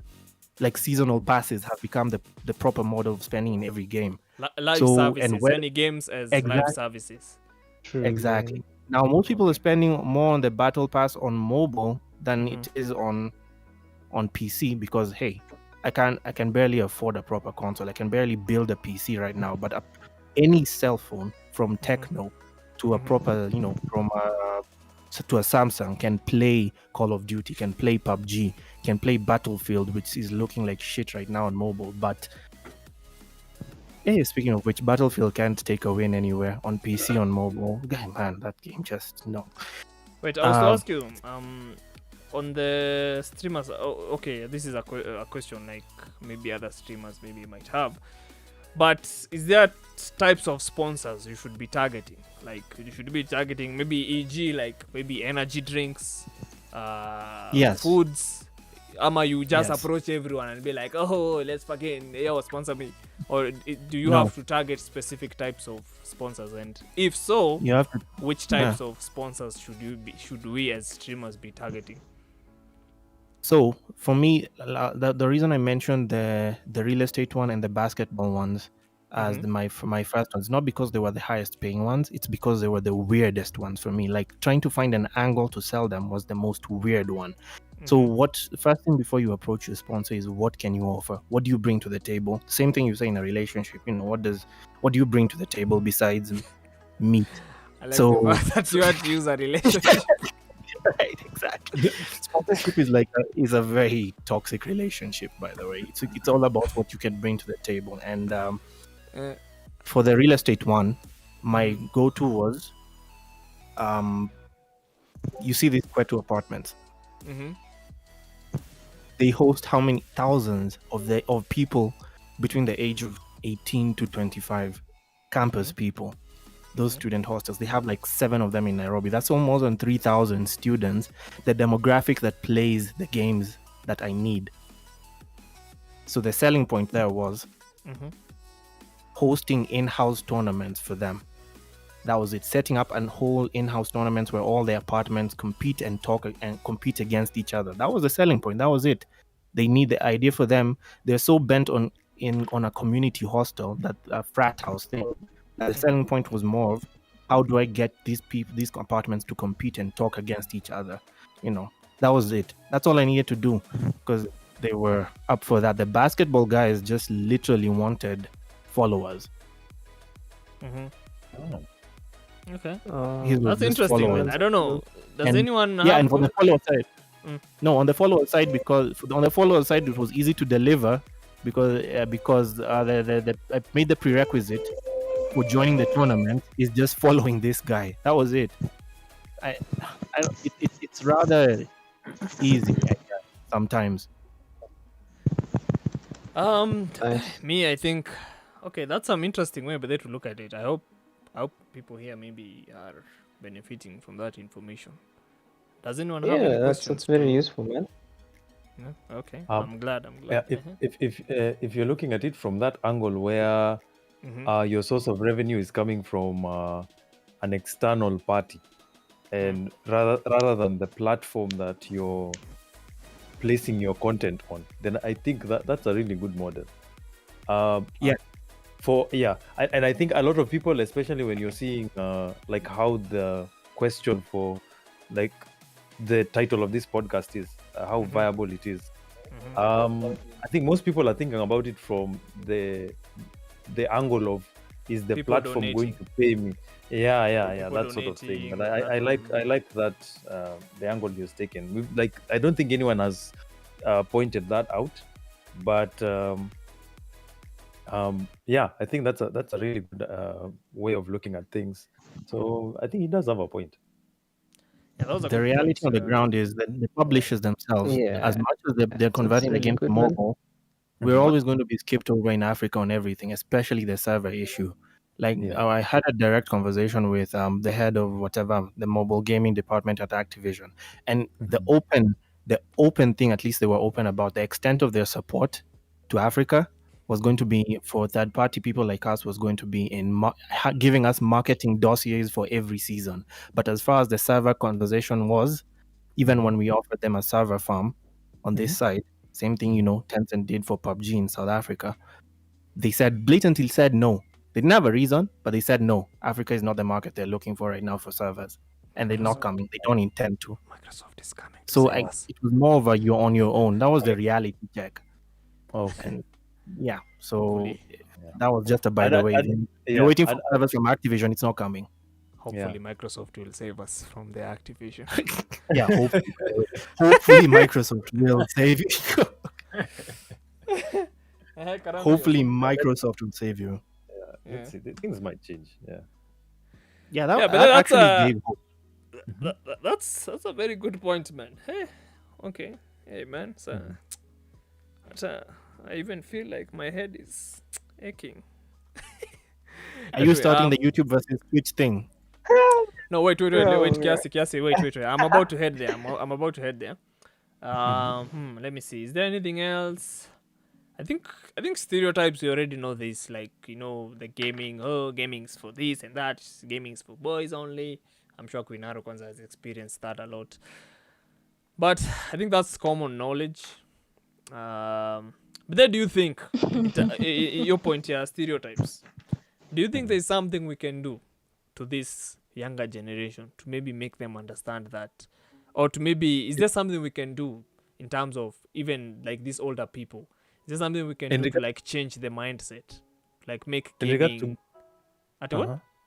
In regards to game streaming, am I just gaming in general? No, like the environment, streaming, like is there something we can do and, you know, show these people that Maze, this thing has potential? And Swahili Gamer was to come through, but he told me he's traveling. I hope angekuwa hapa because I would say he's the best example of someone who has a very huge following, you know.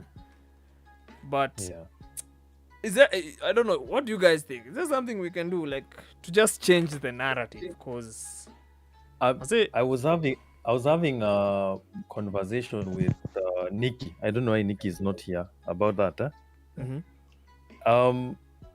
Me, the first thing that I see from the very beginning when that question comes up is that they want to see a success story first before they decide to you know, go all in. True. It's the likes of if you see in other sports, you see, for example, what's this in the Olympics? This one that just happened today. Athletics. Yeah, the one where Ferdinand, what's his name? Manyala. Yes, thank you. Yes. Yeah. For us, we saw that we never had a chance in short distance athletics until he came up. Until he came up and proved. Yeah. So now when he came up, we're like, okay, so kumbe Kenyans don't have to do long distance. We can actually even do short distance athletics. So it also gives other people who are aiming to participate in such kind of sports that hope that there's a chance they can actually participate in that and succeed. So you start seeing other people who admire him, want to be like him, start coming out. And when that happens, the other people that are following him, like right now, you can imagine how many people are supporting him at this point in time. There are very many guys. Very many. And once they see that and someone starts saying that, okay, me, I would like to do athletics short distance, just from what I've seen with Ferdinand. And when that comes up, now the conversation, when it comes up, people start talking in a different way. They start seeing hope in it. So they're like, okay, now after that, it slowly becomes a conversation of, is this a possible career? So, yeah. So you're saying we should, like, first of to all... add on... Yeah. Quinaro? Or to add on to James's point, like it is also an example of Aslanash in Pakistan. He won both Evo Japan and Evo Las Vegas. And you know, now the success like started rolling in, and then, you know, last year he also won the We Play Invitational in Ukraine, as well as CEO in Florida. So you see now, it's bring up the conversation of, you know, esports being a viable career in Pakistan. So it's just as James said, you know, people don't really want to be there doing the building, but the moment you make it on top, that's when people, you know, want to start flocking in, which is, it's a really, I don't know, let me just say it's a fucked up kind of way to do stuff, but it is what it is with the current capitalist system we're in. So you're saying, okay, so basically it's up for everyone to, like, it's up for streamers, gamers alike to, like, if they plan to take it seriously, like, someone or a couple of people should, like, become big enough to, you know, represent us in something global to a point. And I mean, you've done this. You know what's funny, Quinaro, is I was watching what? There was something I was watching when I was doing some research for this topic, and I remember there's a chick said, I saw you, Quinaro, Sijui playing, and I was inspired to play games. And I was like, interesting.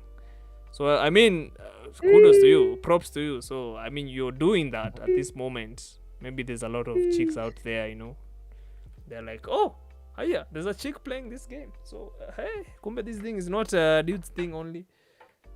So I don't know. I think we can also make gaming, from the marketing side of things, we can also make gaming sexy, man. You know, we can give it that I was watching this video. I was watching a political video by the Fifth Estate, and they were saying the reason as to why maybe most youth out here who are uneducated are infatuated with UDA is that when you ask most of them, they're like, oh, these people are young. So the point was, it's that UDA is selling a fresh face, this and that, and you see, and Baba Man, that's what they call him, Raila, needs like, I know, the old guards. Needs a fresh, he needs like energy, and I do agree. Marketing we need to make gaming sexy. We need more people out here rocking gaming day out, like embrace this thing. This is us. You see, like the way I think a good actor who I admire for this is Henry Cavill, the guy who played Superman, the Witcher guy. Most of the time, he's usually proud about him playing video games. Like, he's like, yo, I missed Zack Snyder's call because I was playing World of Warcraft. So, such stuff. So I think when we are out there talking with friends, Maze, yo, don't be ashamed of saying you play games. Yo, I fucking play games. Do you play games? If you're not, ask. So we should also embrace this as gamers and don't shy like away when you're out there in circles where people are not nerds. Like, embrace it, yo. I have fun, and avoid, like, I think Davey put Kamene in a place when, I think you've watched that video. Davey alikuwa anaingilia hiyo story ya Kamene, like Kamene akisema, I can't date guys who play PS. I'm like, you see. So when we have such people coming up with comebacks and just gamers in short being proud of what they do, it really helps because, and this is something even Slati told me. You'll find that the reason as to why, especially in Kenya, we have issues is the most confident people are the people, or not even in Kenya, the most confident people are the people who end up getting jobs and opportunities because their confidence. Like, these people do not give a damn if they know or they do not know. Like, hey, I want to do this. I'm confident I can do this. Let me fucking do this. Yeah. So, yeah, man. So, embrace. To add on what you said, to add on your last point, like, I saw a quote, I think yesterday or the day before yesterday. It says, if you're afraid of failing, you're going to fail. So you need to just go all in. Yeah. Yep. I don't know what you said at the end. No, wait, Adi, you said what? If you're afraid of failing? If you're afraid of failing, you're going to fail. So, like, you just go all take in. the risk. Just go all in, give it your best, and yeah. All right. So you've heard it, guys. Give it your all. Don't be afraid to fail. Rtmp is saying later, Brad. Tell guys I said bye. Okay. Forex Nerd is saying we want a pioneer. But yeah, let's go to the point of streaming on Twitch versus on YouTube. So for me, I would say this: Twitch has better discoverability and better video quality and better live streaming interactivity with people. YouTube at this point is a corporate fucking... Dude, I was watching a video of someone comparing 2010 and 2019. In 2010, the top YouTubers, 80% of the top YouTubers were individuals. But in 2019, 28% of the top YouTubers, of the top YouTube channels were individuals. So I would say YouTube is heading in a direction where it's more corporate than ever. I don't think YouTube promotes creativity. I don't think you have to be doing some insane things for you to make it, like with gaming on YouTube. I don't know. I would say this: YouTube is good for storing and like creating highlights and just storing your videos and but in terms of like live streaming, I would recommend Twitch because it's a couple of times I've streamed and I've found 3 people watching who are not even Kenyan being recommended on my stream. And on YouTube, I shit you not, hey, you can stream for a whole fucking year and no one will ever discover you. So the discoverability for me also, that's the one thing I hate about YouTube. The discoverability is trash, especially juxtaposed to like what people are used to watching here. A good example is just if you're in Kenya, just hit the trending page and see the nonsense you will see there. So that is what you're up against. So I don't know. Those are my thoughts. I don't know what about you other guys. What do you guys think about between like versus like Twitch versus YouTube? What do you other guys think? I'll put a twist on that one. For me, I'll put a twist on that one. Yeah. The discoverability for YouTube is not good when you stream, but after you're done, when it turns into a VOD, now that's when it becomes different. The video is treated like a VOD, just like any other short video. Yeah. That's when the discoverability begins. Yeah. Wait, what about length? Would you say like the longer the video, the more it's going to hurt your channel on YouTube? Because I think that does hurt your channel. Because I found that you need to have like there's a specific minute amount you need to have to your videos for them to be consistently good. Unless you're very big. Generally, I find that the longer the video, the less people are likely to stick around on YouTube. So I don't know. That's something. As a YouTuber, I was looking into, and that's one of the things that made me not like the platform as much. The thing, YouTube, the algorithm has really changed over the years. So there was a time where watch time was the thing to go for. There was a time that interaction was the thing to go for. But right now, I think 10-minute video, you can have the mid-roll ads, and I think your viewership is going to be good. And 10 minutes is about the length of time that a lot of creators go for, because you also get mid-roll ads when you do the 10-minute video. But the longer the video, I think what that affects, it can affect your watch time percentage, because you can have a 5-hour video. Somebody would come watch like 20 minutes, they get tired or bored, and then they move on. Like watching stream VODs is a bit more, unless you really like the person. You just don't watch anybody's channel VODs for like 4 or 5 hours, or the game they're playing, that is. So the discoverability there, that's why I was saying, like if you have a Twitch, you can make shorter clips of your video and post them up on YouTube. And actually Twitch has that feature where you can just after you're done streaming, you can just export it straight to your YouTube channel without downloading it, because the downloads are huge. Yeah. I would also say, okay, sorry. I would also say, no problem. I would also say this, Yeah. Twitch was built from the ground up for streaming games. YouTube, that's what I've said, when you hit the trending page, utaingia hapo upate wa Jesus Family. There is no fucking way your Fortnite video will beat that. So YouTube was not built from the ground up for games. Twitch, on the other hand, was. So I'm saying, I don't know, like YouTube, that's what, sometimes I'm frustrated with YouTube because of that. Actually, the weird part is that Twitch was not even like intended for gaming videos per se. It was intended for anything. From the days of when it was Justin TV, before now Justin met with what is the name of that guy, the CEO, and then after that they decided to change it to Twitch. And but it used to be called Justin TV. Justin TV, yes. What happened was that the main focus was on longer form content, and anyone could live stream. But what now made them really focus on gaming content was the fact that a lot of the tournament organizers were live streaming on their platform. So any video game competition, esports competition was happening on Twitch. It never happened on any other platform. And they started noticing that these events are becoming bigger and bigger. The viewership is becoming bigger. So that's why you see when anytime you see like an esports tournament is happening, it really goes high on your, on your recommended, if you check, especially if you follow a certain channel, because then the numbers that it tracks are so big. I would also say, so that, okay. No, continue.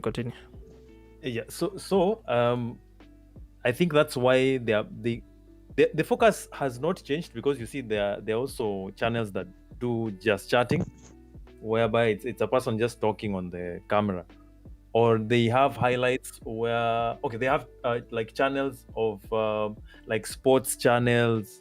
Just this mainstream type content is now also on Twitch. They've started seeing that they also have that platform to encourage these other forms of content to be there. Even things like music is also done on Twitch as well. And I think it's become open to every other platform, every other type of content in particular. So, But yeah. also another thing is for you to earn money on YouTube. It's and this is why, like I'm saying, Twitch was built from the ground up. Twitch you can place like banners below that are clickable. YouTube you can't, man. You So can't do that, yeah. also YouTube has a very high threshold you need to hit for you to be monetizable. Like 4,000 watch hours is that is not easy to hit. Holy shit. yeah. In fact, I the know only channel of mine that has hit that is Nani. You're not? I'm not saying that it is PewDiePie's fault, but I remember that time when before that happened. So you remember that time, if you have, was it 100? I think it was 100. When you hit 100, you're partnered without any threshold whatsoever. I don't know if it was 100 views or 100 subs, something like that. And that time it was very easy. After the apocalypse, when advertisers started running away from YouTube, I think that's when they decided to put the threshold very high, because if there are no advertisers, there's no revenue for YouTube. So they have a difficult time trying even to pay out the creators on their platform. So they had to make that threshold higher. So it cut down all the other guys that were below the threshold. I think I was saying, like, even to hit those requirements, because you need 1,000 subs and 4,000 watch hours. Like, it's not that easy to hit those 4,000. What 4,000 watch hours means that the amount of minutes watched on your channel have to be equivalent to 4,000 hours. And for me, the only channel that has hit that is the other one, the Bloody Actor one. And it's because of the short film that I posted there. So, but still, I'm not monetizable because I don't have 1,000 subs. You see, but on Twitch, you become an affiliate by 50 followers, and then what? I think the hardest one. Average of 3 watchers. Yeah, I think the hardest one is that one. The hardest one is that one on Twitch, like that one of 3 viewers every stream for I don't know how many streams. Like you need 3. It just needs to hit 3 consistent. Yeah, it just need to hit 3. An average of 3 viewers on an your average of stream. 3. Yeah, but you see that's achievable. That's achievable. You can just pull up some like 2 phones. I don't know. You can even tell your neighbor where acha kitu on. Umesikia no usizime. Actually, so you see. But then, actually, even right now, you don't even need to reach the 3 concurrent viewers. See, you can even pay for it and get affiliate. There's this part. Yeah, you can actually pay for it. I don't know. It's exactly how much. It's either 1,000 or 2,000 bob. There's this partnership they have with an audio library. I don't know by the name. Is it Monster something? I've forgotten it. But once you pay, you are immediately taken to affiliate. I don't know. I would also say, by the way, the reason why I mentioned like Twitch has a better quality. In fact, just do this. If you're watching on YouTube right now, just go on my Twitch and watch and tell me which video looks clearer. For Twitch, you just need a small amount of. You just need averagely above 1,500 kilobytes. kbps when you're setting your upload speed. I mean your upload settings. But on YouTube, oh my effing god, you need to like crank that thing. I'm telling you on YouTube, like if you do not have like above 3,000 bitrate, dude, your streams will always look boxy. I don't know. I think it's because YouTube compresses videos by default. Like that is how YouTube was built from the ground up. I think that is how. When streaming. Yeah, that is why like YouTube can store videos, and Twitch doesn't store them for long. So yeah, so this is why I would say choose Twitch, because you don't need a very high amount of settings for your stream to look good. But for YouTube, you have to crank it, my guy. You will crank it like nobody's business, man. And if you don't have the right upload speed, of course your stream will look like shit. Okay. The one thing that I'd say I love about YouTube is the fact that you have the option to stream live. Like once you click start streaming on OBS, it's going to go live. Someone followed. Is it a follow or is it a donation? I'm not so sure about those sounds. But you need to I think that's a follow. So you need to like hata nimekuwa confused. Nilikuwa nasema nini? So what was I saying? Hiyo sauti imeni confused. The reason for the pixelish the reason for the when you pixel compress. Oh yeah. Compression. Wait, I think I'd already gone past compression. I was talking about something. Oh yeah, the story of going live. So the thing I like about YouTube over Twitch is the story that you can go live directly from OBS and it will be live, or you can choose to go to your dashboard and see your stream before it goes live and determine how good your connection is. You see? And like you have to manually press start, okay? But for Twitch, the minute you've just pressed start streaming on your software, it goes. Even if huko umejiset up vizuri, it just goes. Also, I would say another thing that I hate about, I don't know, it's an advantage and a disadvantage at the same time. YouTube stores chat, but the link always changes. The chat link always changes. So if you've pinned your YouTube chat on OBS, once you're done going live, that stream chat will stop working. But for, I don't know, does Twitch store chat? For Nini, for VODs? The Twitch chat will just remain there. When you start a new stream, it will still be there. Wait, will it clear? Like, will it clear the people chatting? That is what I meant. Like the chat comments. It will clear the people chatting. It will be a fresh chat.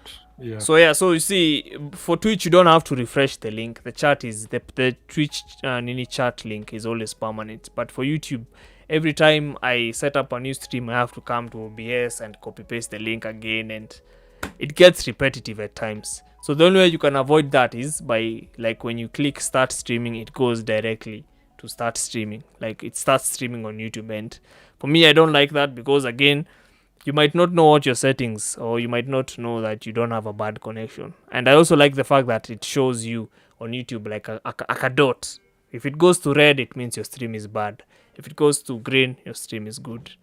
So I don't know. Do you guys maybe have points to add on that? Or what's your experience streaming with YouTube versus Twitch? Are there hiccups you felt? Or is there something that annoys you about Twitch? For me, these are just my things. Mm-hmm. Me, there's a certain scenario. I think I used to stream on YouTube, and then I switched to Twitch. There is one of my viewers that complained that they have trouble watching videos on Twitch. The buffering. Yes, but if you're not affiliated, Twitch, that's also it. Now the quality comes at a cost. If you're not affiliated, it doesn't like break it down to different resolutions. So don't bash that, and it is illegal. I've seen your follows, so thanks on Twitch. So like I said, YouTube was built from the ground up to compress videos. So YouTube by default, if you're watching a live stream or if you're watching a normal video, it's going to give you like the quality. Like, do you want to watch in 480p? Do you want to watch in 360p? But Twitch, especially in Twitch, I would not advise, if you don't have a very good connection, don't go beyond 720. If you do, your audiences will suffer so much. Like, it will keep buffering on their end. But if you have a good connection, sure, why not? Try it. Generally, I recommend, if you have like a very poor connection, I recommend the 540p resolution. It's usually, I recommend that one, but it's usually stable. I found if you like don't have a very good connection, 540p with 30 fps. Don't go to 60. The higher the fps, the more the bandwidth it's going to take. So I don't know. That's a good point, Bede Karano, you mentioned. I could have forgotten it. But you other guys, you tell us, what's your experience streaming on Twitch and on YouTube?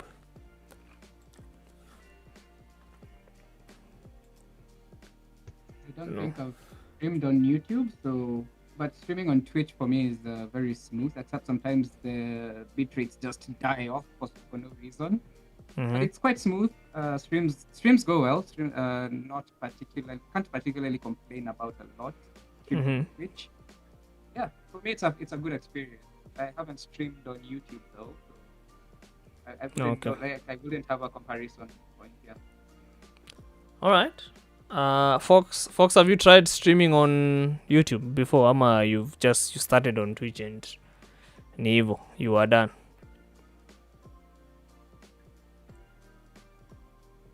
Is Fox here? I don't even know if Fox is here. But yeah, I don't know. Me, if you're streaming games, stream on Twitch, you're more likely to be discovered by people. YouTube. Eugene.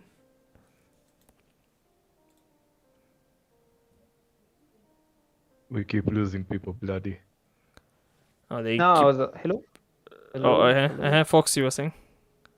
Oh yeah. I was talking earlier, but then I realized I don't think my mic was working. You mentioned something about bitrate. Yeah. And I found like a workaround, like you can stream on a higher bitrate while like keeping the quality high. So there's something called Rtmp. Rtmp. So personally, I'm on Safaricom and I have like 20 Mbps for like download, which isn't high. You can't stream at a higher bitrate when you're on 20 Mbps. So what I did is you look for an Rtmp server. Basically, what it does, I don't know how to explain what it does, but like it helps you stream at a higher quality while keeping. I don't know the words to use basically, but basically what it does, it helps you have a better quality stream while using the same internet connection that you have. Wait, on that point of Rtmp. Okay, the Rtmp server. What that means is where is the connection being routed through. So, when you're pasting your stream key, there's usually an option for the Rtmp server on top. So generally, I think the one I'm seeing for mine, for Twitch, the one I'm seeing, it's saying, I don't know, contribute live, CG, I don't know, CG. I don't even think this is Twitch's. I don't know. Wait, is Rtmp, the ones that you're saying, are they owned by YouTube or Google, or are they like external ones? If you're using like a streaming software like OBS Studio, when you go to the streaming like panel, or like on the side in settings, like you can set up, either you use the Twitch servers or YouTube servers, or you can use a custom one like Restream, or like a custom one, let's say like AfriHost, or like another hyperlayer. Yeah. So I recently started using Restream.io. You guys can check it out. Restream.io. Like, just check their website, just check everything they have, like how you can use Restream basically to like help you have better quality streams. So that's what I'm using right now, and it just works perfectly. Like, I can stream on 4000 bitrate, which I couldn't before. Like, if I connected directly through Twitch, the maximum amount of bitrate I could like stream with was 2800. That was like pushing it high, like edging it. But now I can stream on 4000 without any problem. So if you're looking to like improve the quality of your stream, you can check out Rtmp servers. It really helps. So people should Google best Rtmp servers for streaming. Eugene, you were saying something. I don't know if you cut off or what happened. Eugene, is Eugene here? Yeah, I'm here. My Safaricom kept dropping off. Right, I completely forgot what I was saying. I lost my train of thought. You just go on. We were talking about Twitch and versus YouTube. Your right. experience. Yeah. Yeah, YouTube is better. I don't even have a debate there. YouTube for me is better.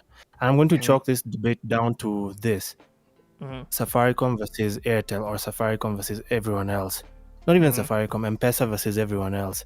Airtel came through with Airtel Money and made every transfer free, but did that push people to get Airtel lines? Nope. Why? The simple thing: people are usually so wrapped up in in where they're comfortable that getting them to switch, into fine. Twitch is made for gamers. Discord is made for gamers. But the Kenyans, are they willing to learn? Nope. No, they're not. So you go where they are. Your Kenyans want YouTube. So that is what you would argue. They are lazy by nature, and they won't switch over for anything, even if the deal is better on the other end. Airtel Money offered you transfers for free to Airtel. People didn't move. Just because Telcom is giving out data like confetti doesn't mean people are going there. So no.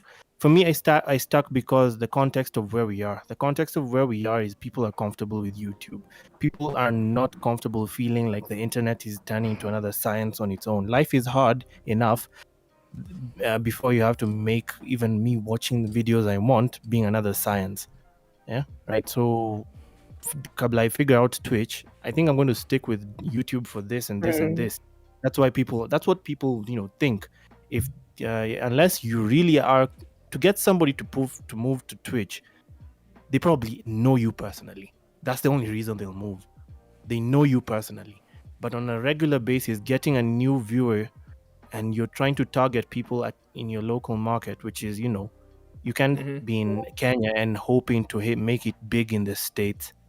Fine. It's okay to stream on multi-platforms. That's okay. It doesn't hurt. But when you're targeting a primary audience, nah. The context of where you are matters. And for me, on the basis of context, YouTube wins easily. Okay. All right. Fair point. I don't know. Is anyone else interested in speaking about that? Or maybe adding onto what Eugene has said? I think I can. Sorry. Fox, you wanted to say something? No, you can continue. I just have to. Okay. It's fine. Okay. I'll speak after you. It's fine. Yeah. Okay. I think I can agree with Eugene on that one, particularly if we're looking at it from an audience perspective. I think if we're talking audience, I think YouTube is way better. Wins. But then YouTube. If we're targeting a local audience, I think YouTube takes it. But then YouTube does have the numbers. The advantage of YouTube is that the video stays there for like forever.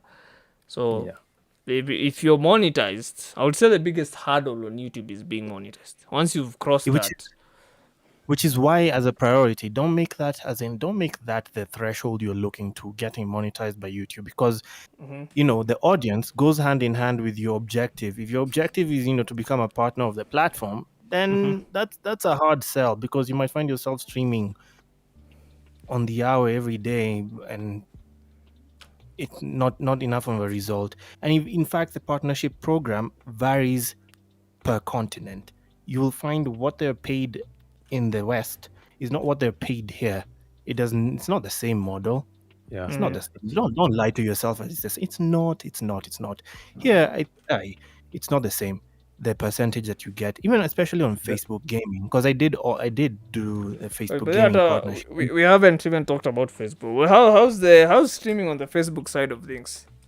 Before you even continue, don't even go there, man. Facebook gaming is not meant, because who are the people left on Facebook who are between our age? When was the last time you accessed Facebook yourself, for starters? And then Facebook also just lose extinction a bunch of its audience. Yeah. For me, I only use Facebook for logging in for PUBG and Call of Duty. Exactly. You use it as a medium to get into the game. Beyond that, on a social site, I hardly use it. Exactly. So Facebook gaming, fine. It's a hit elsewhere. I saw it on the Russian side. It's something there, but here, the people you're trying to find are not using Facebook. YouTube. So They're using YouTube. Yeah, they use YouTube, and they won't switch to Twitch, and they're not willing to learn. The best That's thing good. like you can do is Discord, and that has been by forcing them to register for tournaments via Discord. So on the others, for me, it's stuck with YouTube. Even on the partnership side, my priority was not even being on the partnership for program for YouTube. That came as a by the way. Being an affiliate with YouTube, as in being approved for monetization rather, that came as a by the way, but that was not the priority. The priority for sponsorship here, knowing very well that even when the monetization came, the rate here is complete dog shit. If you don't have 1 million subscribers or millions of people watching your content, you might have the thousands of subscribers, but only get 1,000 views per video, which is what, $10 on your video. There. Then what? You've been paid $10 at the end of the month by YouTube. Alafu. Nah. The sponsors, external sponsors, is where it's at for our context. On the African context, from here to Nigeria, then I tried and keep in touch with the most people who run communities in each side. On the West Africa, there's this guy called Sayo Owolabi.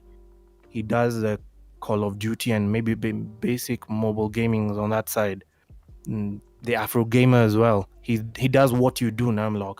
The podcast and whatever on gaming, and they do get their sponsors on that. And basically, the bread and butter is external sponsors, not the platforms themselves. And I think we need to switch that mentality. We stop depending on payment from the platform as how we gauge viability of this as a career, and we need to adopt external sponsors by trying to understand that they need data to understand that there are people watching what we do.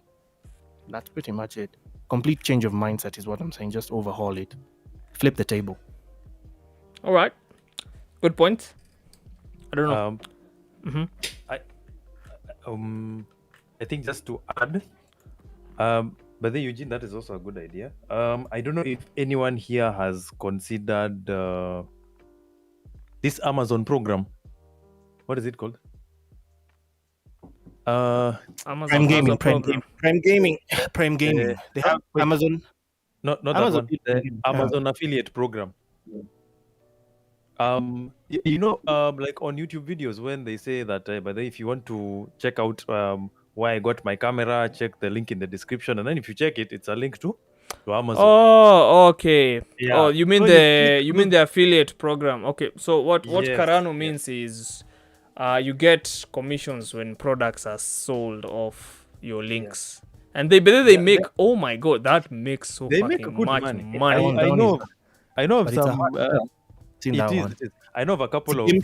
Gamefield does that. I know there's some Kenyan YouTubers, but lifestyle YouTubers, of course, that make money through that route. Amazon Considering affiliates. that, yes. And lifestyle, that one, you will get viewers 100% if you go to that direction. Yeah. This is where I say, hey, I have a course on Skillshare, man. Hey, sign up using my link. Sinaonanga gamers wengi wakitumia wakifanya hivyo for G Fuel. Oh yeah, exactly. G Fuel. There are also other areas where you can. I'm serious. I'm serious, but I should make a streaming one. I should make a streaming one where I explain how I make these overlays and forcing people to sign on Skillshare. I don't know, but that's a good strategy. But again, I think Eugene has that point of finding external sponsors. Amefinyilia kabisa. Imegongwa na nyundo. Another thing, I think, just to hit the nail on what Eugene was talking about, by the way. But let me tell you the truth. Namlock, to add on the subject of discoverability, do you know that that's a valid one. 1% of the highest paid audience or the highest paid creators on Twitch is 1%, or even less than that? Because you find the other 99% are the ones that suffer, because what happens when they start streaming? They literally eat the whole chunk of viewers on the site Twitch, and all the other creators suffer because all their viewers have gone to now these big guys. So even their channel getting to, you know, the recommended sections, you see when you click maybe the title of a game or something like that, and then you're looking for a certain creator and you find they are all the way down there, it becomes very difficult for them to get discovered, especially when they are playing a particular game. Like, let's say, for example, if which game is very popular, let's say League of Legends. You can tell me like how many League of Legends content creators are there on Twitch. There are very many. So like even them locating you is very difficult. So like you have to find a certain way of making your live stream stand out. And of course, making a live stream stand out is that's one heck of a job. All right. Then the other thing also comes in regards to payment. I think a lot of people have heard about this issue where you know, YouTube has money to pour everywhere as compared to Twitch. So, you know, Twitch is still under Amazon, and Amazon is not taking Twitch like its own baby. You know, like it's not throwing money at Twitch. It's just using Amazon. It's just using Twitch so that it can leverage the service that it uses. Amazon Prime. And so that guys can actually subscribe to that service. Exactly. Because they have this Amazon server thing that's they're trying to get guys. Yes, that one. So that they're trying to get guys to subscribe to Amazon Prime more. But as such, you find Twitch is really suffering in terms of finances, because most of the budget now is going to paying these big creators. So you find what they have left now for the small creators is just chunk change. It's very little. Not like also the way YouTube is. So you find if you're trying to get up there in Twitch so that you can get paid more, you will be disappointed. Yeah. Also, so I would I like think... to note that also in terms of course, YouTube has had its own fair share of controversies, but I would say the way Twitch addresses its controversies is so poor. Like, they ban you. Like, Twitch can ban you, like, for real, and they won't tell you why. And maybe they can reveal it like after 6 months or something. And also, like, I've had like complaints of Twitch staff sleeping with some of these creators. I don't know if that's true. See, but you've had this thing of what at the Twitch, it's all about who you know. You know, like for these big creators, they have agents. You know, like a manager, someone that manages your brand. They have agents that actually have like a contact person in Twitch, so they know like when this person gets banned, it's for a very short time. If they do get banned. So that's one thing, but I hate about Twitch. They have double standards. Okay, a good example is Amorath. She's the one who popularized the hot tub meta. This chick has been banned so many times, and she still gets a choice like to be on the platform. But there's some people who just made some silly comments and they were banned for life off the platform. Now this is where like I'm usually afraid of Twitch, because you never know like which angle they will get you in. Like that, they'll be like, oh, you did this, I don't know, you did this. Hey, like I don't like the way they address their controversies. I don't like the fact that they promoted, or for me especially, and this is something I've even complained to Slutty and like in a case these other guys I game with, I don't get why they keep recommending me female streamers in the first place. Like, and when I click on those female streamers, I can clearly see any cleavages on upper. Like I don't get why such stuff is being recommended to me. Yeah, you see, these are the things I'm saying, you know. So this is what like I specifically hate about Twitch. It promotes a certain, and I think it will be sad that you have to be showing your fucking cleavage for you to make it on Twitch. That's not setting a good precedent for like people, especially upcoming like female streamers. You see, like I don't think that that's fair for such people. And I don't remember this streamer's name, but this chick complained a lot about that issue, you know. And for me, a good example is like when I watch someone like Lulu Lively. I'm not watching her because of how she looks. I'm watching her because I know this chick is actually fucking good at the game. And there was a time Twitch was promoting this culture of, hey, you have to come here dressed like this, you know, you have to show some boobs here and there, you know, and we will recommend you. So, yeah, man, like that is what I used to hate about. And I think there was a time I went on a hiatus. Like I did not watch Twitch for more than 6 months. Like I was just bored with the platform. So, yeah, man, that is something. YouTube takes such stuff very seriously. By the way, YouTube don't joke around. Their AI Kwanzaa, I don't know if it's AI or people, but I think their AI can detect nudity very quick. So, because there's a time I uploaded like a thumbnail with a thumbnail for my short film because there's a scene in my short film.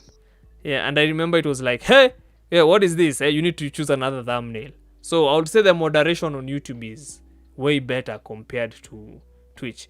The one thing that I hate about YouTube right now is they seem to not have a solution to fix this bot problem they have. I don't know if you've noticed, but there's sometimes when you're streaming you find bots spamming links, and I don't know. I've also seen that on Twitch, but it's not as prevalent on Twitch like it is on YouTube. I think nowadays I use the bots as a measure of success. If you find bots streaming on your stream, you're doing well. What? Fam, you're doing well.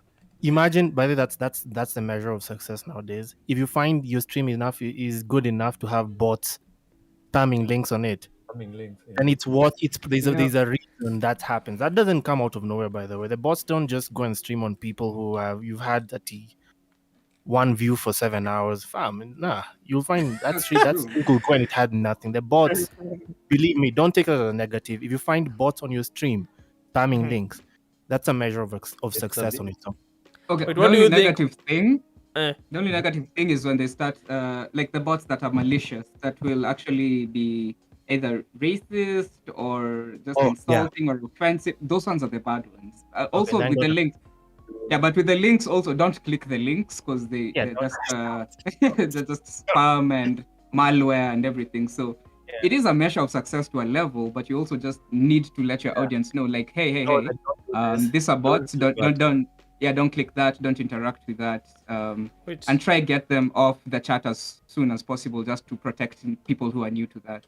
Wait, Quinn, what do you think about especially like the Twitch controversies with those hot tub matters? What do you think? What is your female perspective on that? Do you think like Twitch was doing a good job? Do you feel like they neglected and let that thing prevail for so long on the platform? Yeah, Twitch has a double standard when it comes to it. Yeah, when it comes to that stuff, because okay, I'm not, and this is not to clown on the women who what do you call it show cleavage, because for some people it's just the body type and that's how they feel comfortable dressing, and more power to them, and they're just there to, for some of them they're there to play the game. Anyway, I don't know. Uliniruka bana, hebu turudi. What? Umepitia kila msee hapa, but mi pekee ndio nalengwa. No, I'm sorry. Yeah, by the way. Yeah, sasa unajua we tulia wewe usrimigi. Anyway, no, but I'm sorry, but I don't know why my stream is acting up. It should be back. I don't know what was going on. It should be back fine. Hello? Anger. Wait, actor Dan nasikia kelele kwa mic yao. I don't know who's talking in the background. Nani, Don Bashtra naona amerudi, but mi sijui, but we've had bedhe show leo nime-extend. Holy shit. It's been 2 hours. Can I just say something, bloody? Can I say something? No, say, it's fine. Just talk. Let's make video games sexy. Let's make video games sexy. Yeah, like when you were talking about... Yes, I said let's make playing video games sexy. Let's give it the ooze of, this is something that I would want to do. On Henry Cavill, is that how you say his name? Superman. Henry Cavill. I was like, this is thin ice. Like when they involve such topics, it's the kids, man. Tricky. But it's the And then kids.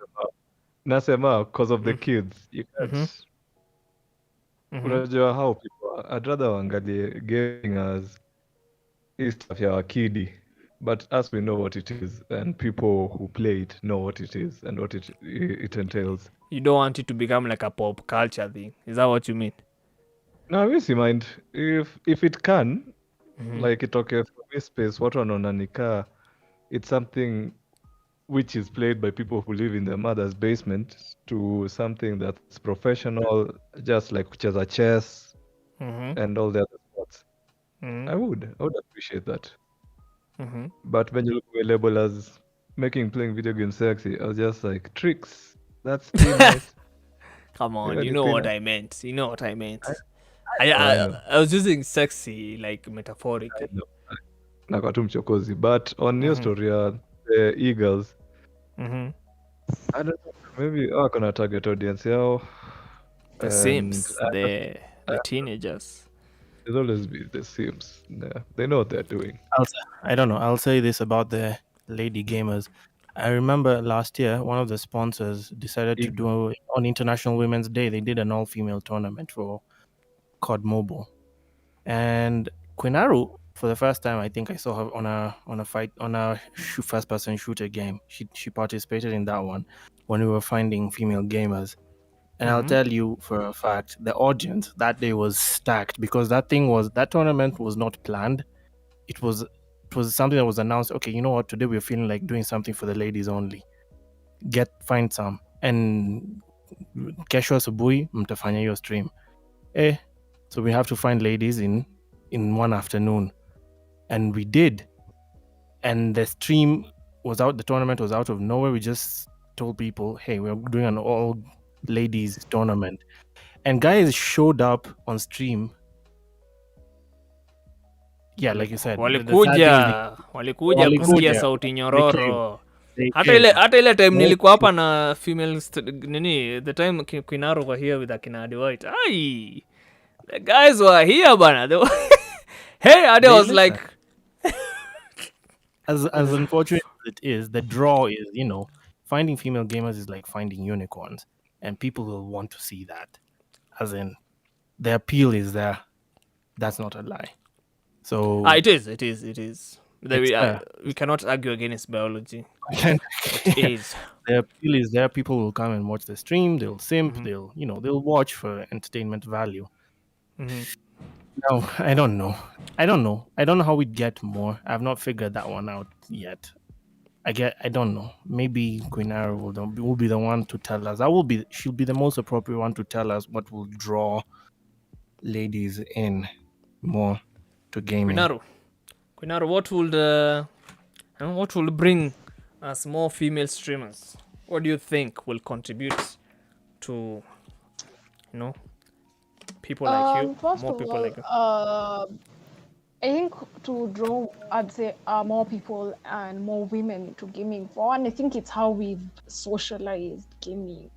It starts from our households. One for us, I'm sorry to say. As long as we keep socializing gaming as something that only guys do, especially maybe at the professional level, a good number of the top streamers are men. As long as it's seen as it's only something that men do, that you're not going to see any, like, let me say, changes into having more women in the space. Number two, you guys need to be checked in terms of how you treat women who actually actively come into the space. We tend to get harassed. We tend to be called all manner of names for something we can't really help about ourselves. So, and I wouldn't honestly blame any woman who decides they don't want to be involved in the scene. From my own experiences, I've had to deal with that kind of harassment and mistreatment in this space, and that needs to change. And you need to start checking each other. If you see some dude acting up towards a lady, call them out, ban them from the community. Don't have a zero tolerance policy for harassment and sexism in the space. And number three, how you also market these tournaments. A lot of these tournaments tend to be and even just like streaming, the way it's marketed is just seen like it's only for guys.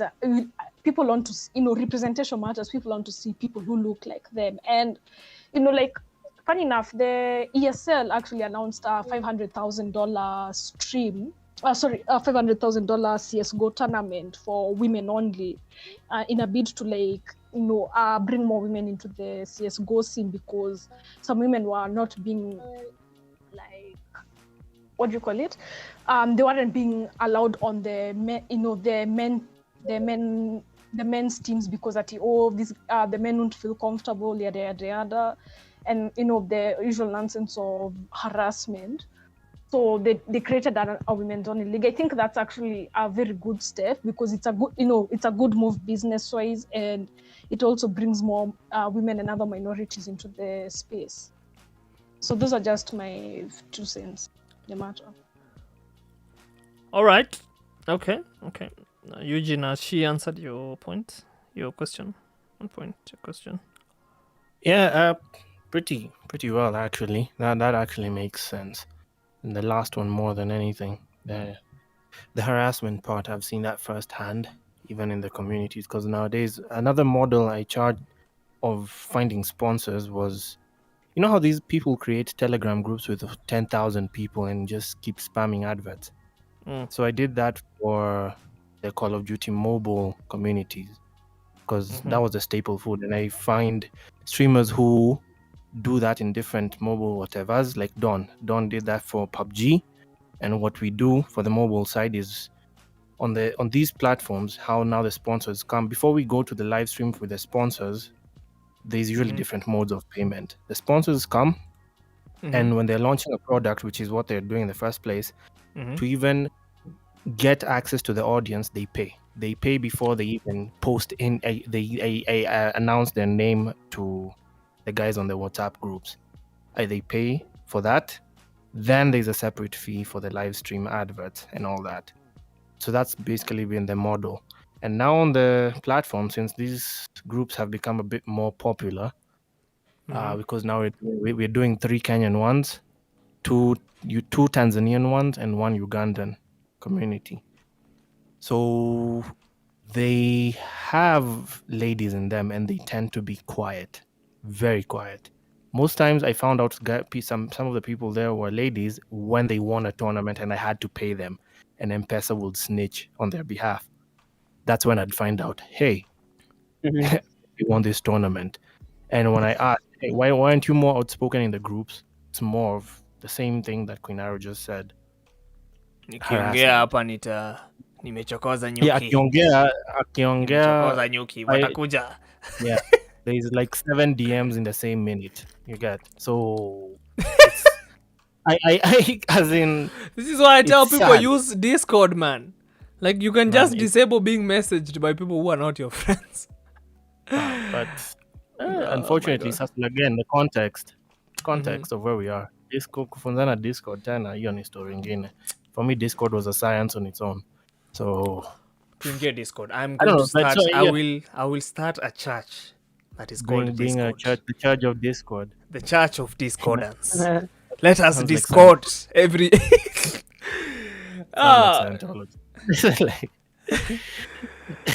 But I get where she's coming from. I get what she, the point she's making, and it's going to be hard. I won't lie. It's going to be hard because that's a whole different cultural thing.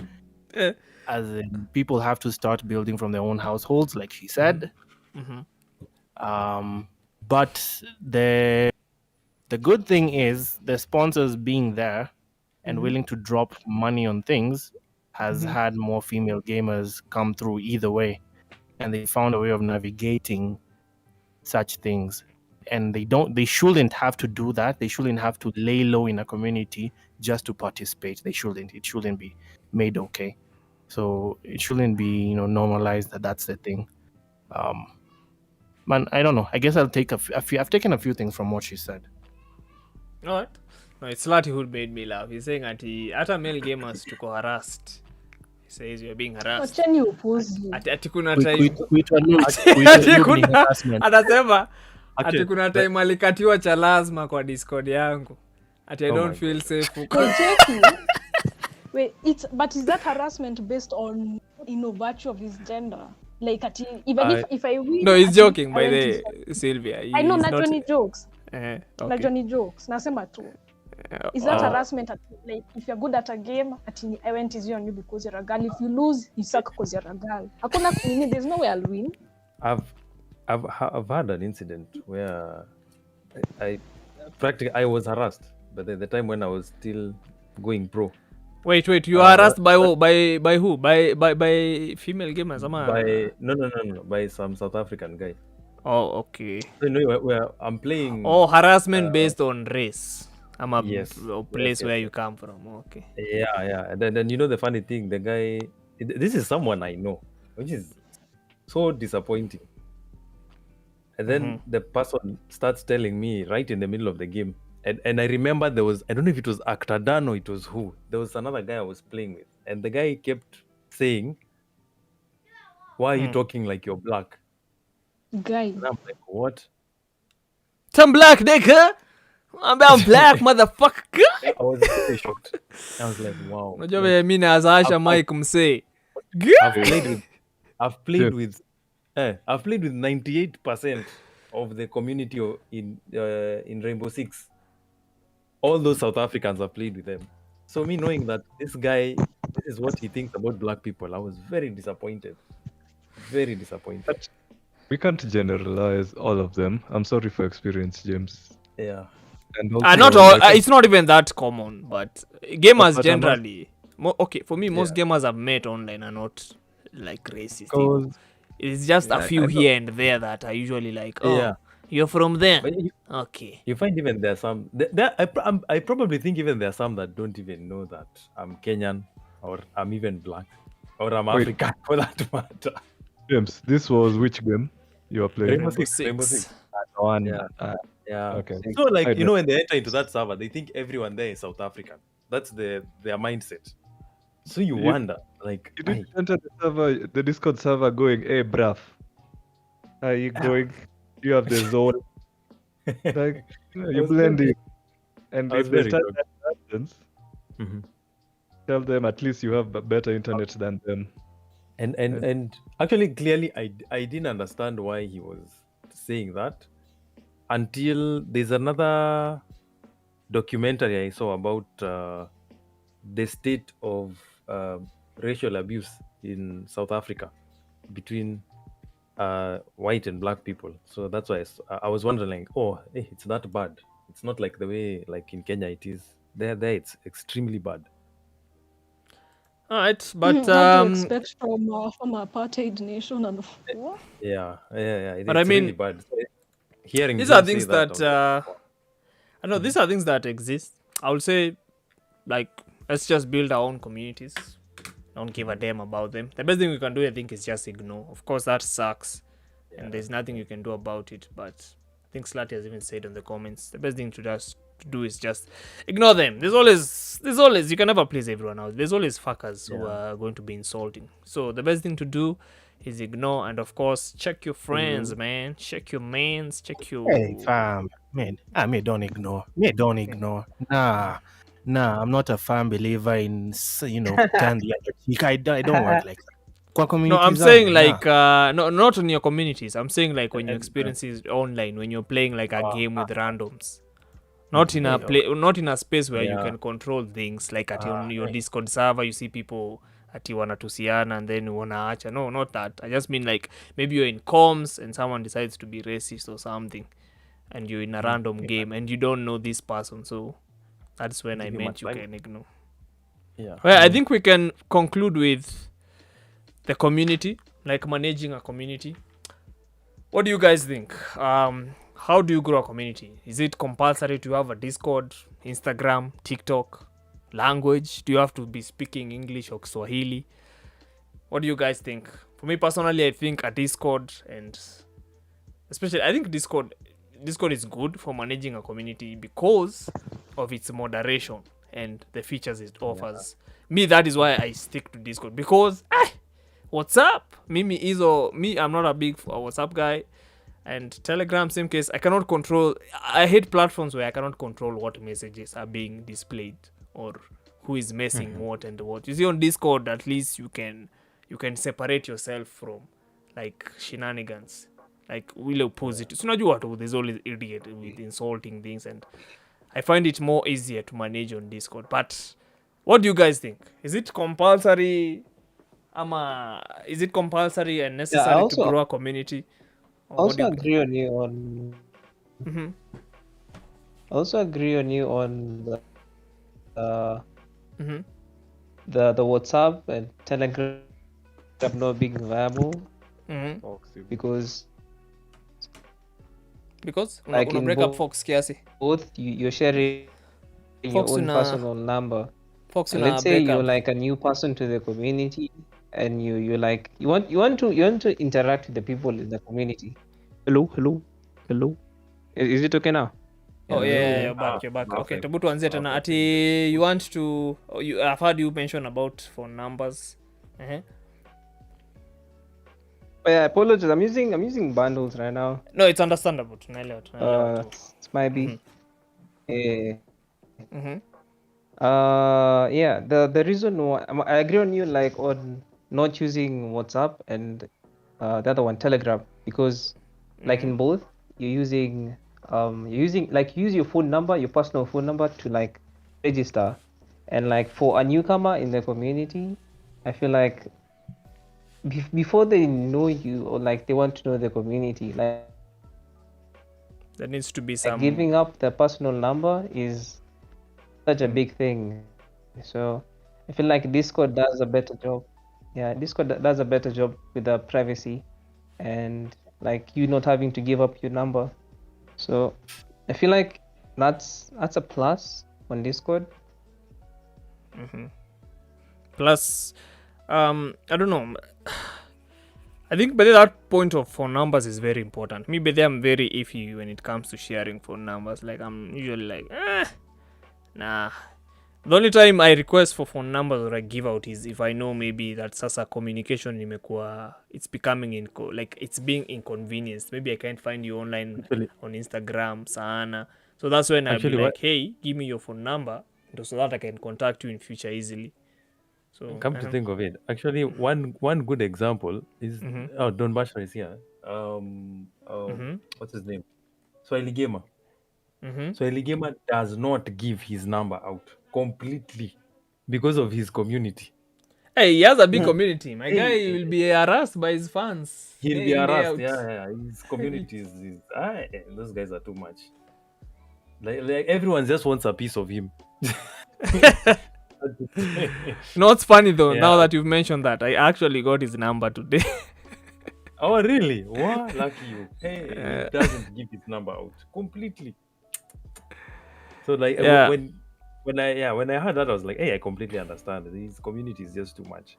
You know, by the way, sometimes it's not that you hate this community. You know, sometimes people don't understand you're also a human being.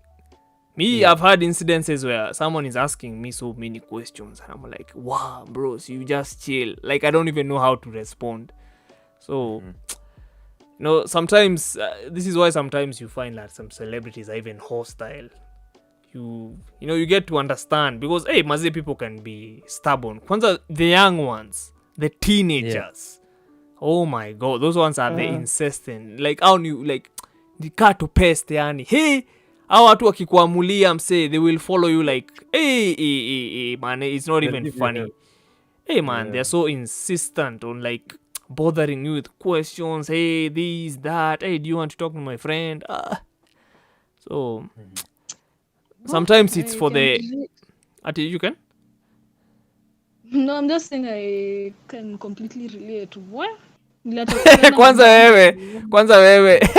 I'm sure Coco is so worse. It's so bad because you've been gazetted, you've been on TV. I'm sure it's like, it's mad. Na tunaharasiwa bure.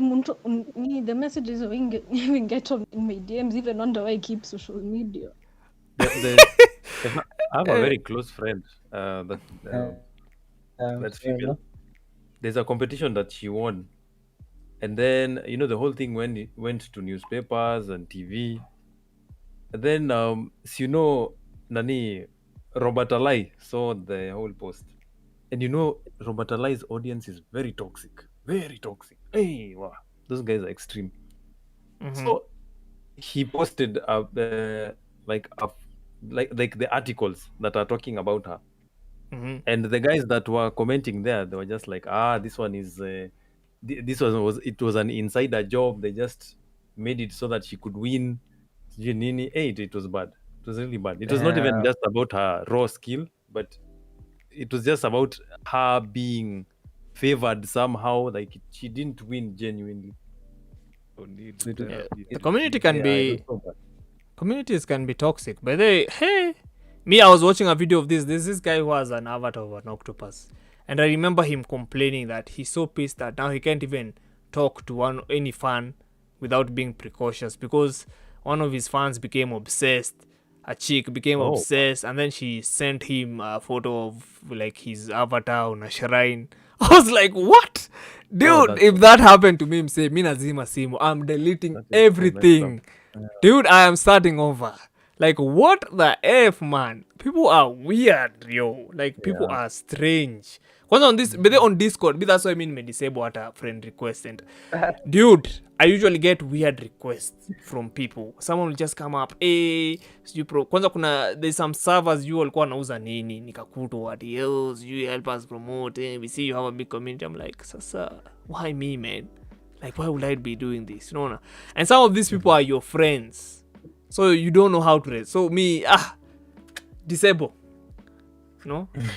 Disable this, all of this nonsense. So I don't know, but what you guys are not answered. Do you feel like it's necessary to grow a community or to grow your viewership that you need to have like a Discord server or like a WhatsApp group? Do you feel like that's essential?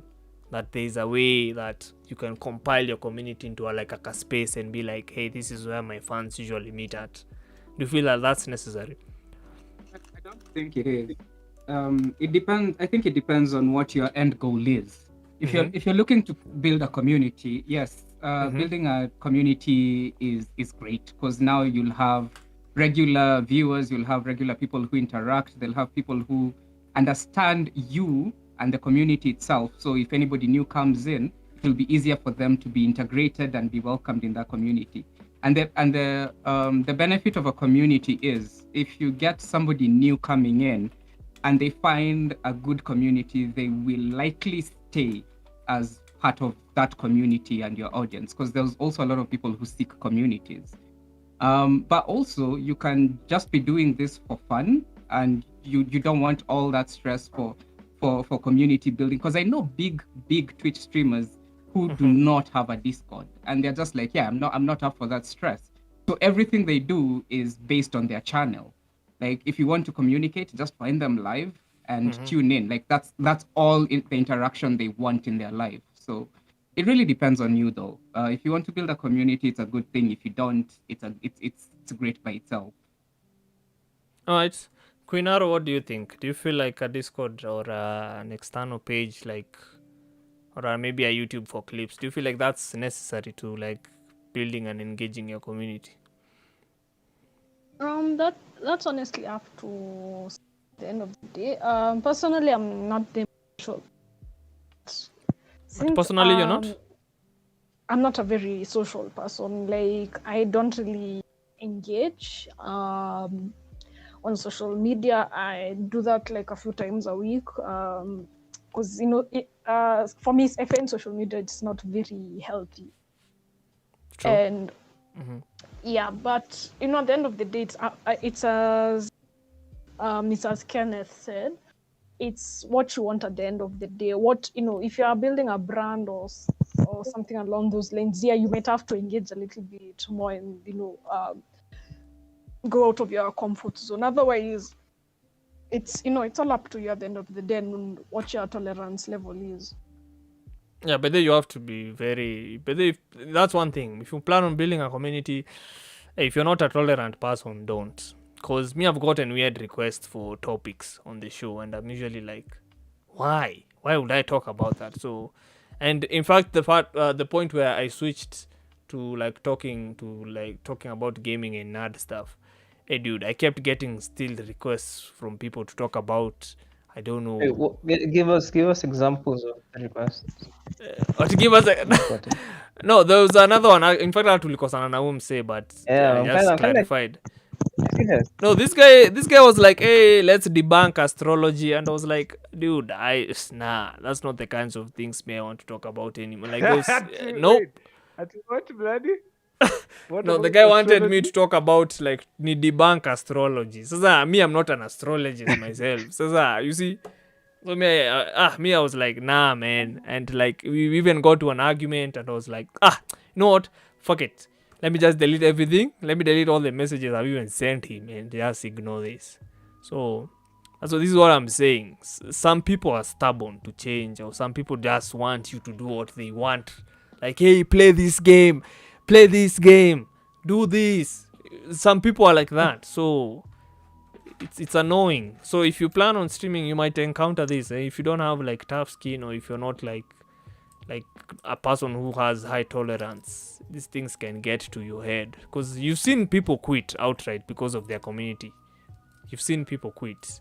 A good example is like this guy called, I was watching Delo. He's a streamer who likes breaking keyboards, and I was watching his last VOD. Yeah, and what anger.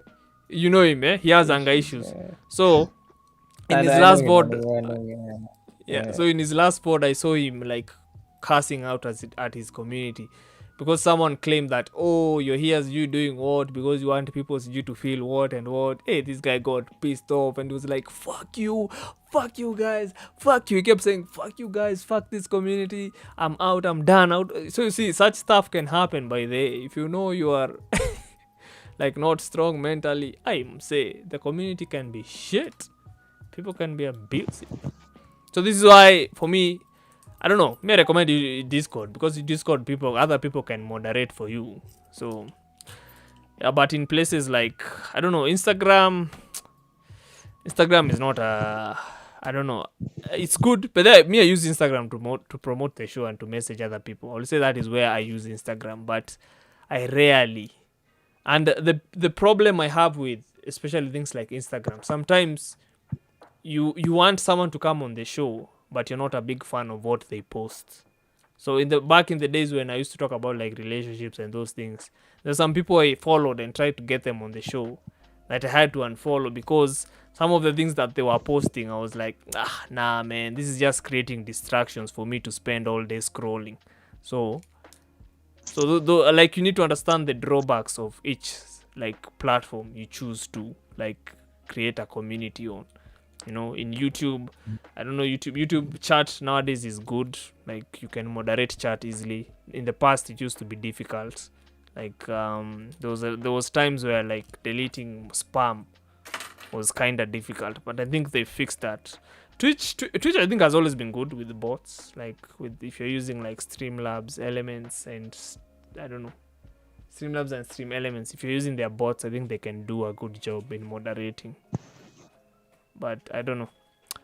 Yeah. Maybe what do you guys think, man? Have you experienced what's the dilemma maybe you faced If it's live on stream?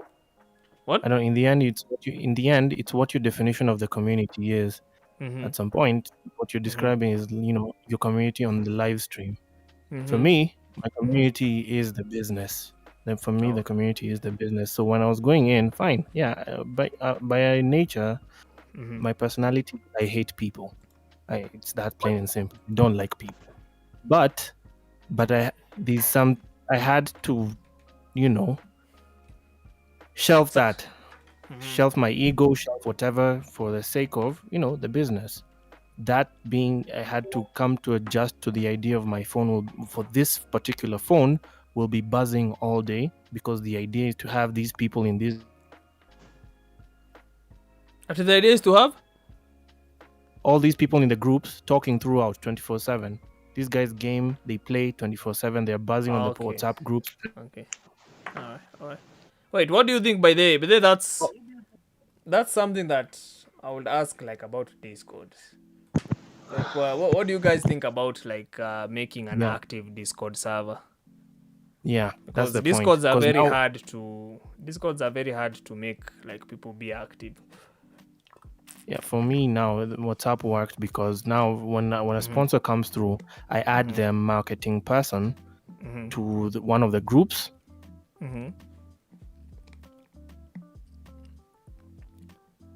Wait, what? Amepotea ama? Wait, is it? Wait, do you hear? So. Oh, okay. We Yeah, I lost thought I him. was the only one here. I was like, Yeah, we lost him. we lost him. We lost another one. Yeah, Lost but a good Eugene has some man. good points. But, I don't know, me. Ready. Eh? On your story of community. Yeah, I add them to the community.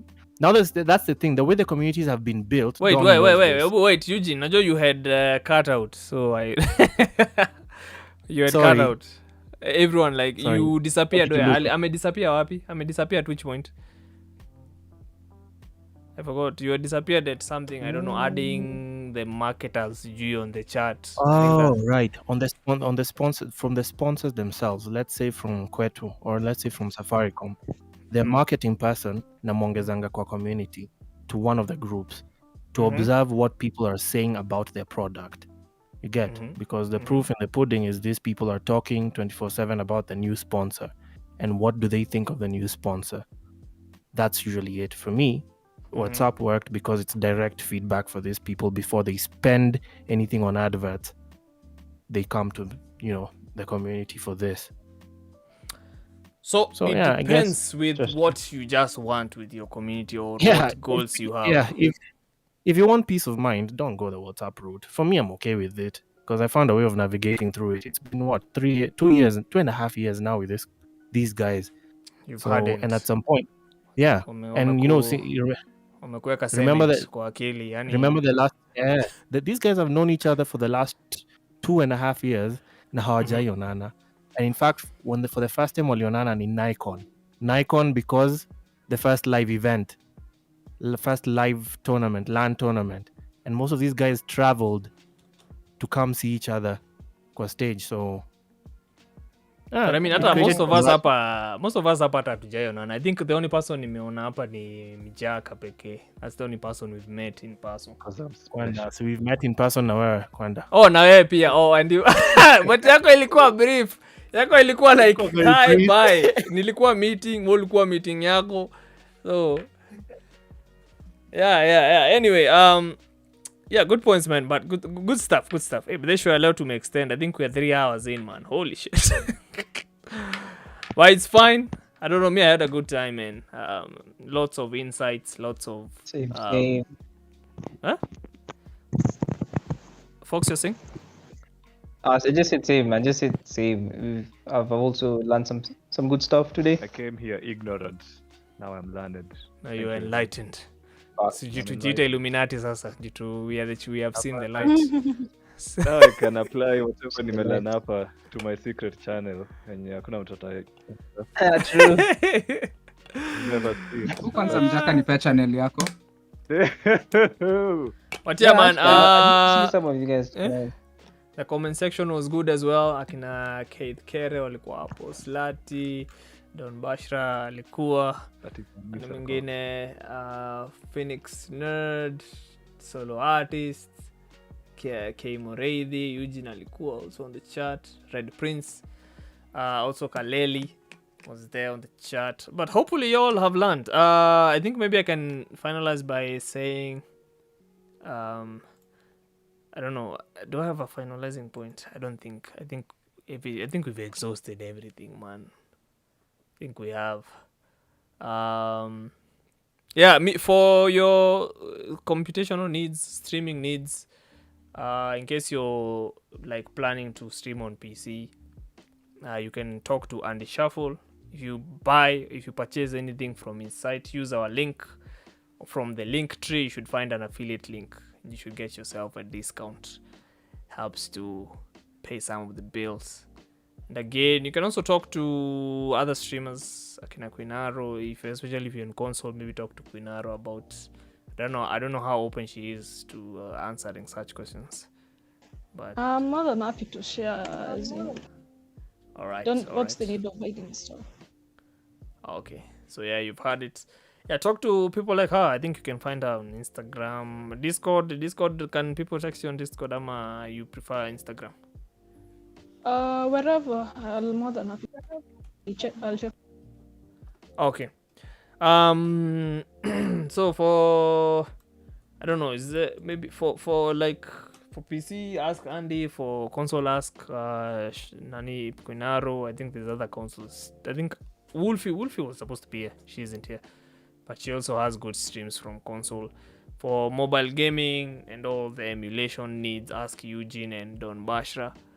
And but then you guys DM the bot, the Millennial Talk bot, your Twitches and your social media links, so that I can pin them at the end of the show. You can pin them on the notice board.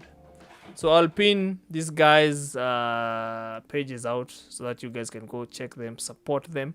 Hopefully you've learned.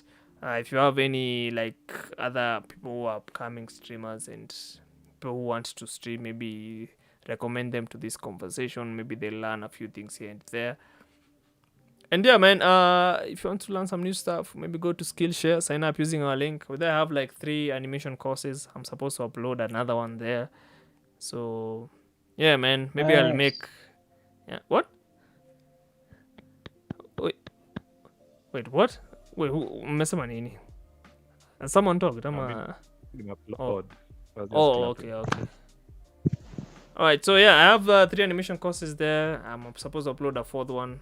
So in case you're like interested in not Blender though, Maya, I don't know where you'll get Autodesk Maya, but maybe I'll upload like a streaming one. Maybe I'll make a streaming one there. Skillshare is damn cheap. I think it's like $10 every month. But if you sign up using our link, you should get your first month for free.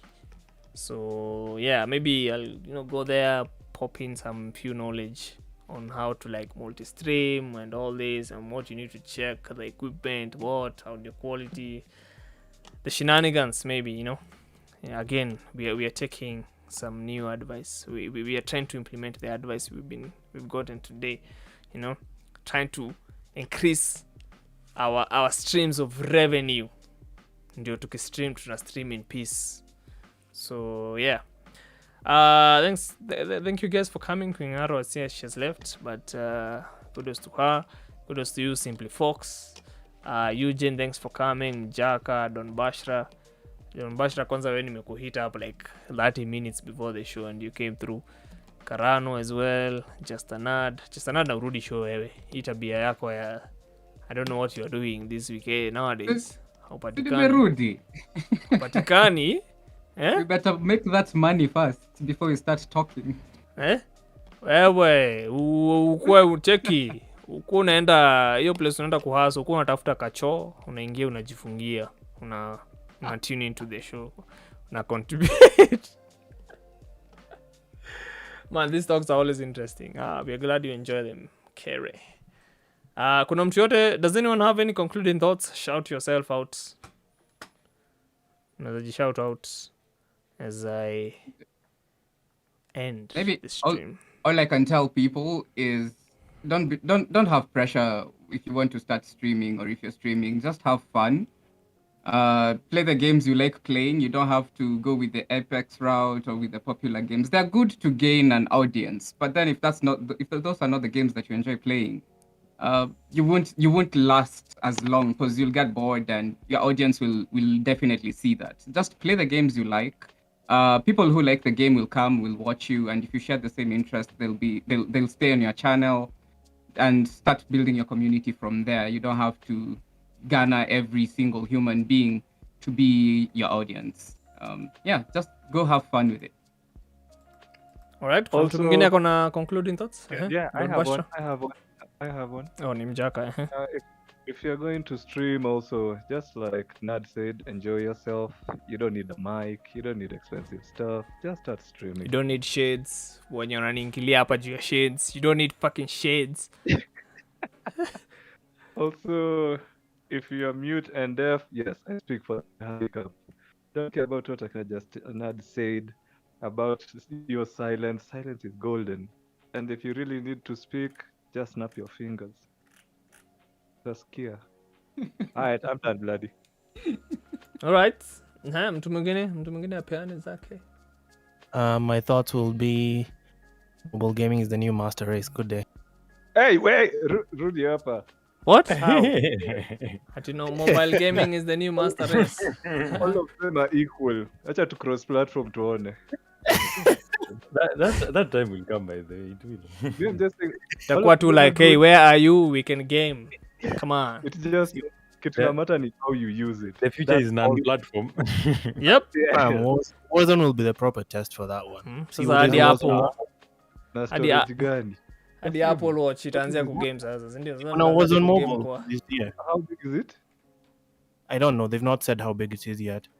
Bro, Hiyo inaweza canceliwa na But then, Microsoft. also- You guys know Microsoft, right? At the Apex, but Apex will also be a test for that. Apex will be cross-platform. Apex Mobile. Hey, I will have a good time. I will have a good time. Uko kwa simu.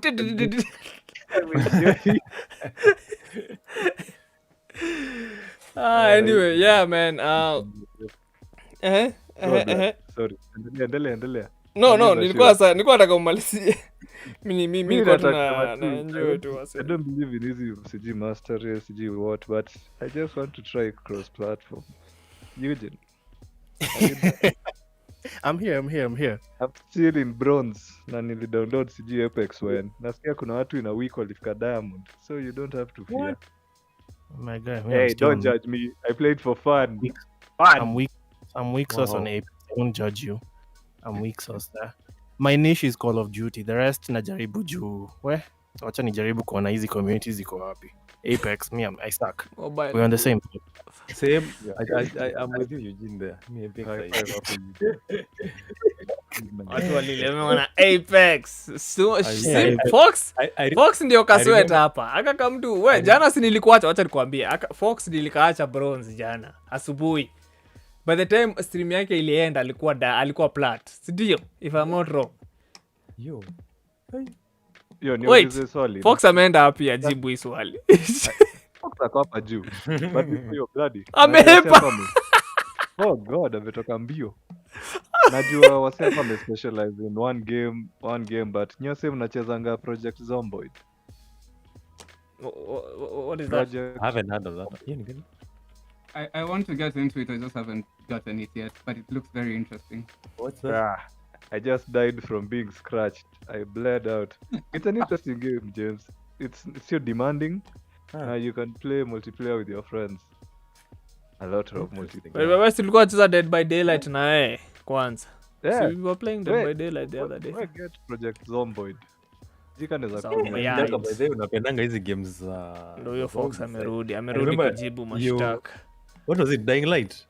I got Dying Light. Sasa tu imetokea na ngoja tu kuipirate. I mean, I remember watching a video of you and Gatei playing Left 4 Dead. Yes.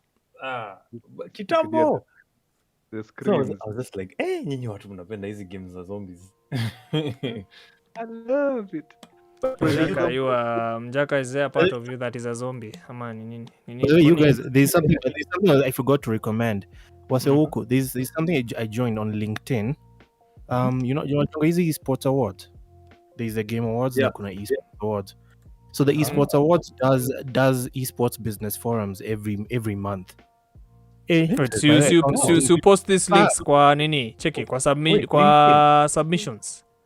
So you post these things up at you. You put me on Discord. I need learning, so I'll just send it to you how I send it to you. Send everything, but they send everything that might be useful to. Because like I joined the one in the year January. Where man? So you're being thrown into random rooms with more with like esports studio heads. Kwa Zoom na esports studio heads. The Zooms keep changing. You're thrown into many Zooms so you can interact with as many of them as possible. So mimi managed to interact na huwa Midnight Society. Si unajua hii Midnight Society ililaunchiwa na Dr. Disrespect. Dr. Disrespect, yeah. What? Hey fam, I'm waiting for whatever game is coming from there because the people they poached from different studios. Man, what? Most of the guys there watu walikuwa natoa credentials zao.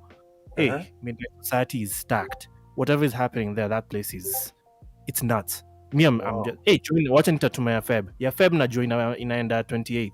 Ina happen 28th. So you just join that. Yeah, because now there you. Is coming Ubaya fast. sasa yeah, the problem is Kenyan time, it's usually around 11. Yeah, 11 unajipata sessions inaisha hapo 2 a.m. So you just be prepared because you're working on their time na huko. But hey man, but those guys, those studio execs are usually the insight they throw. And I was now talking about the African aspect. So they said they spent the rest of the entire conversation focusing on now what's happening in Africa because there's nobody who joins those sessions on this side. Yeah. So, So hey, see, fam, you just send those links. We will be I'll joining. send those. We Send will those be links. joining. Chanue Buddha, Chanue. I mean, don't make- All right. Interesting. Nani mwingine ako na conclusion thoughts? We end this motherfucker. Send it to the word of prayer. Amwarakishe wewe man. I've been drinking water here. I need to go take a piss. Hakuna mtu mwingine? Wewe. You guys mentioned me before We were saying yesterday you were at bronze. The last you started at bronze. Last I checked, ukienda but ulikuwa plat. Si ndio? Ulianza kupita plat.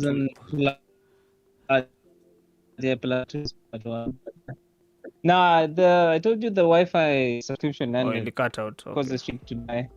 That was the issue. Yeah. Alright, so is the Apex guy. But then see you start creating Apex guides. Anyway, you do you, man.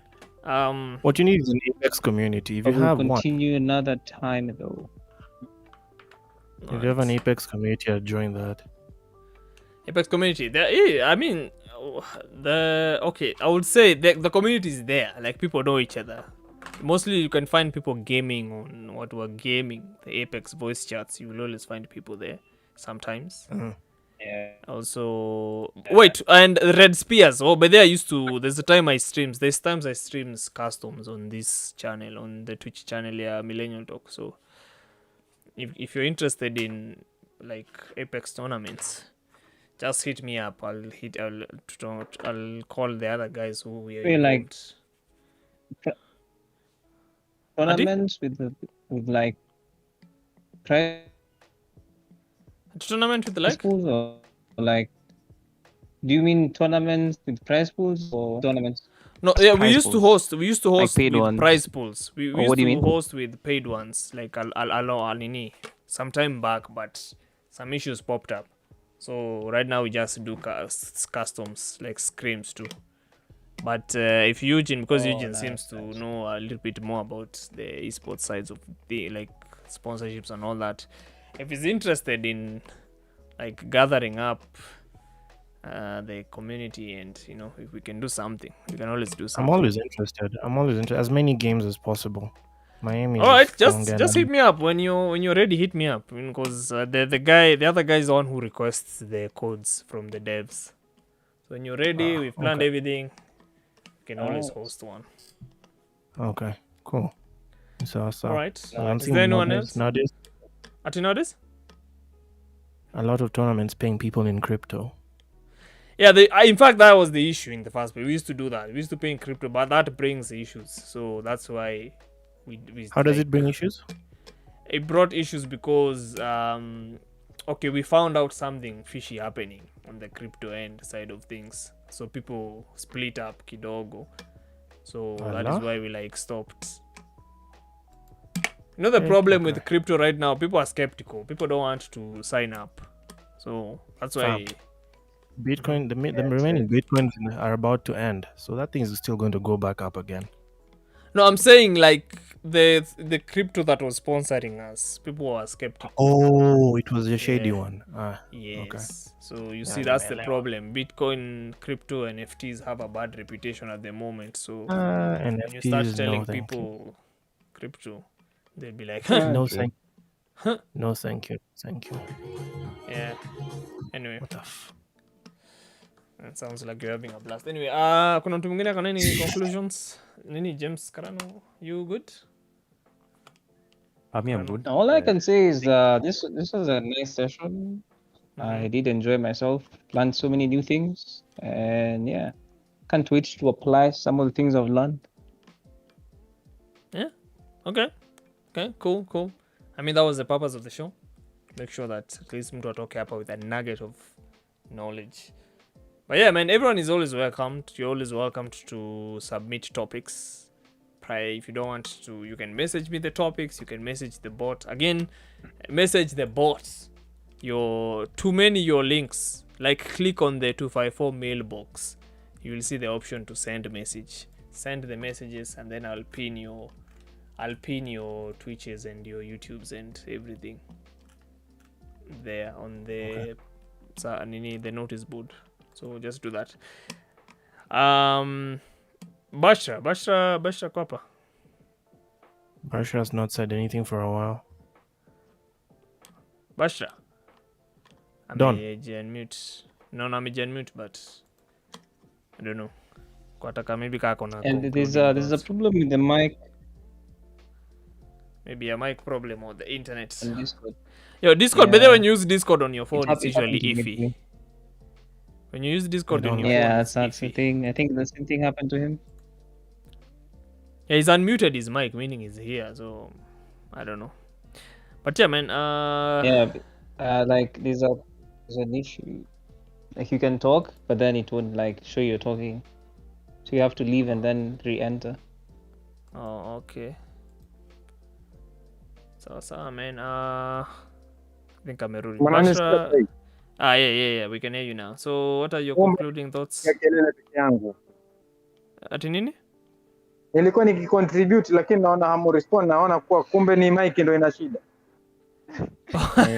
Easy man, sorry. Aya, your Basi concluding mimi naona thoughts. mnanilenga lakini hamna noma.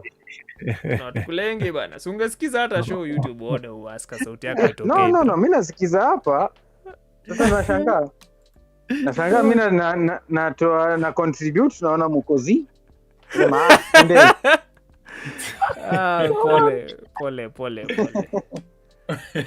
Anyway, tuambie mawazo yako ya kufunga show. Tell us. What I can say ni kuwa, actually, by the way, thanks a lot for the invite. Nimelearn vitu vingi hapa.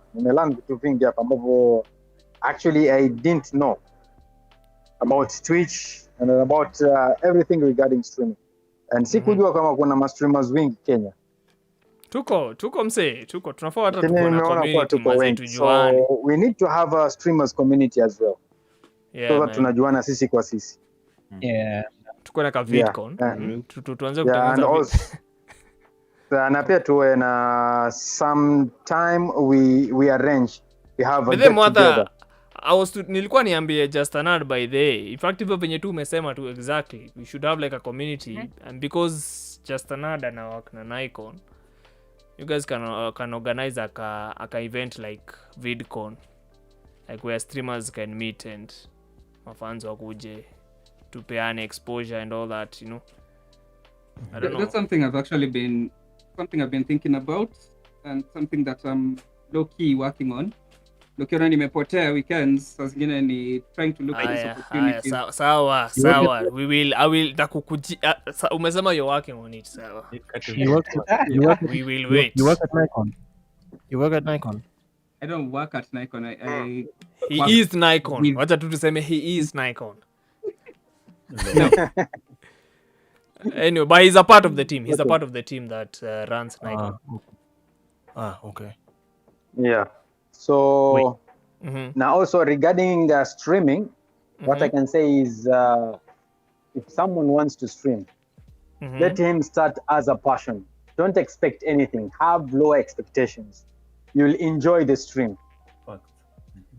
Yeah. If you're streaming and you're expecting to have like monetizing your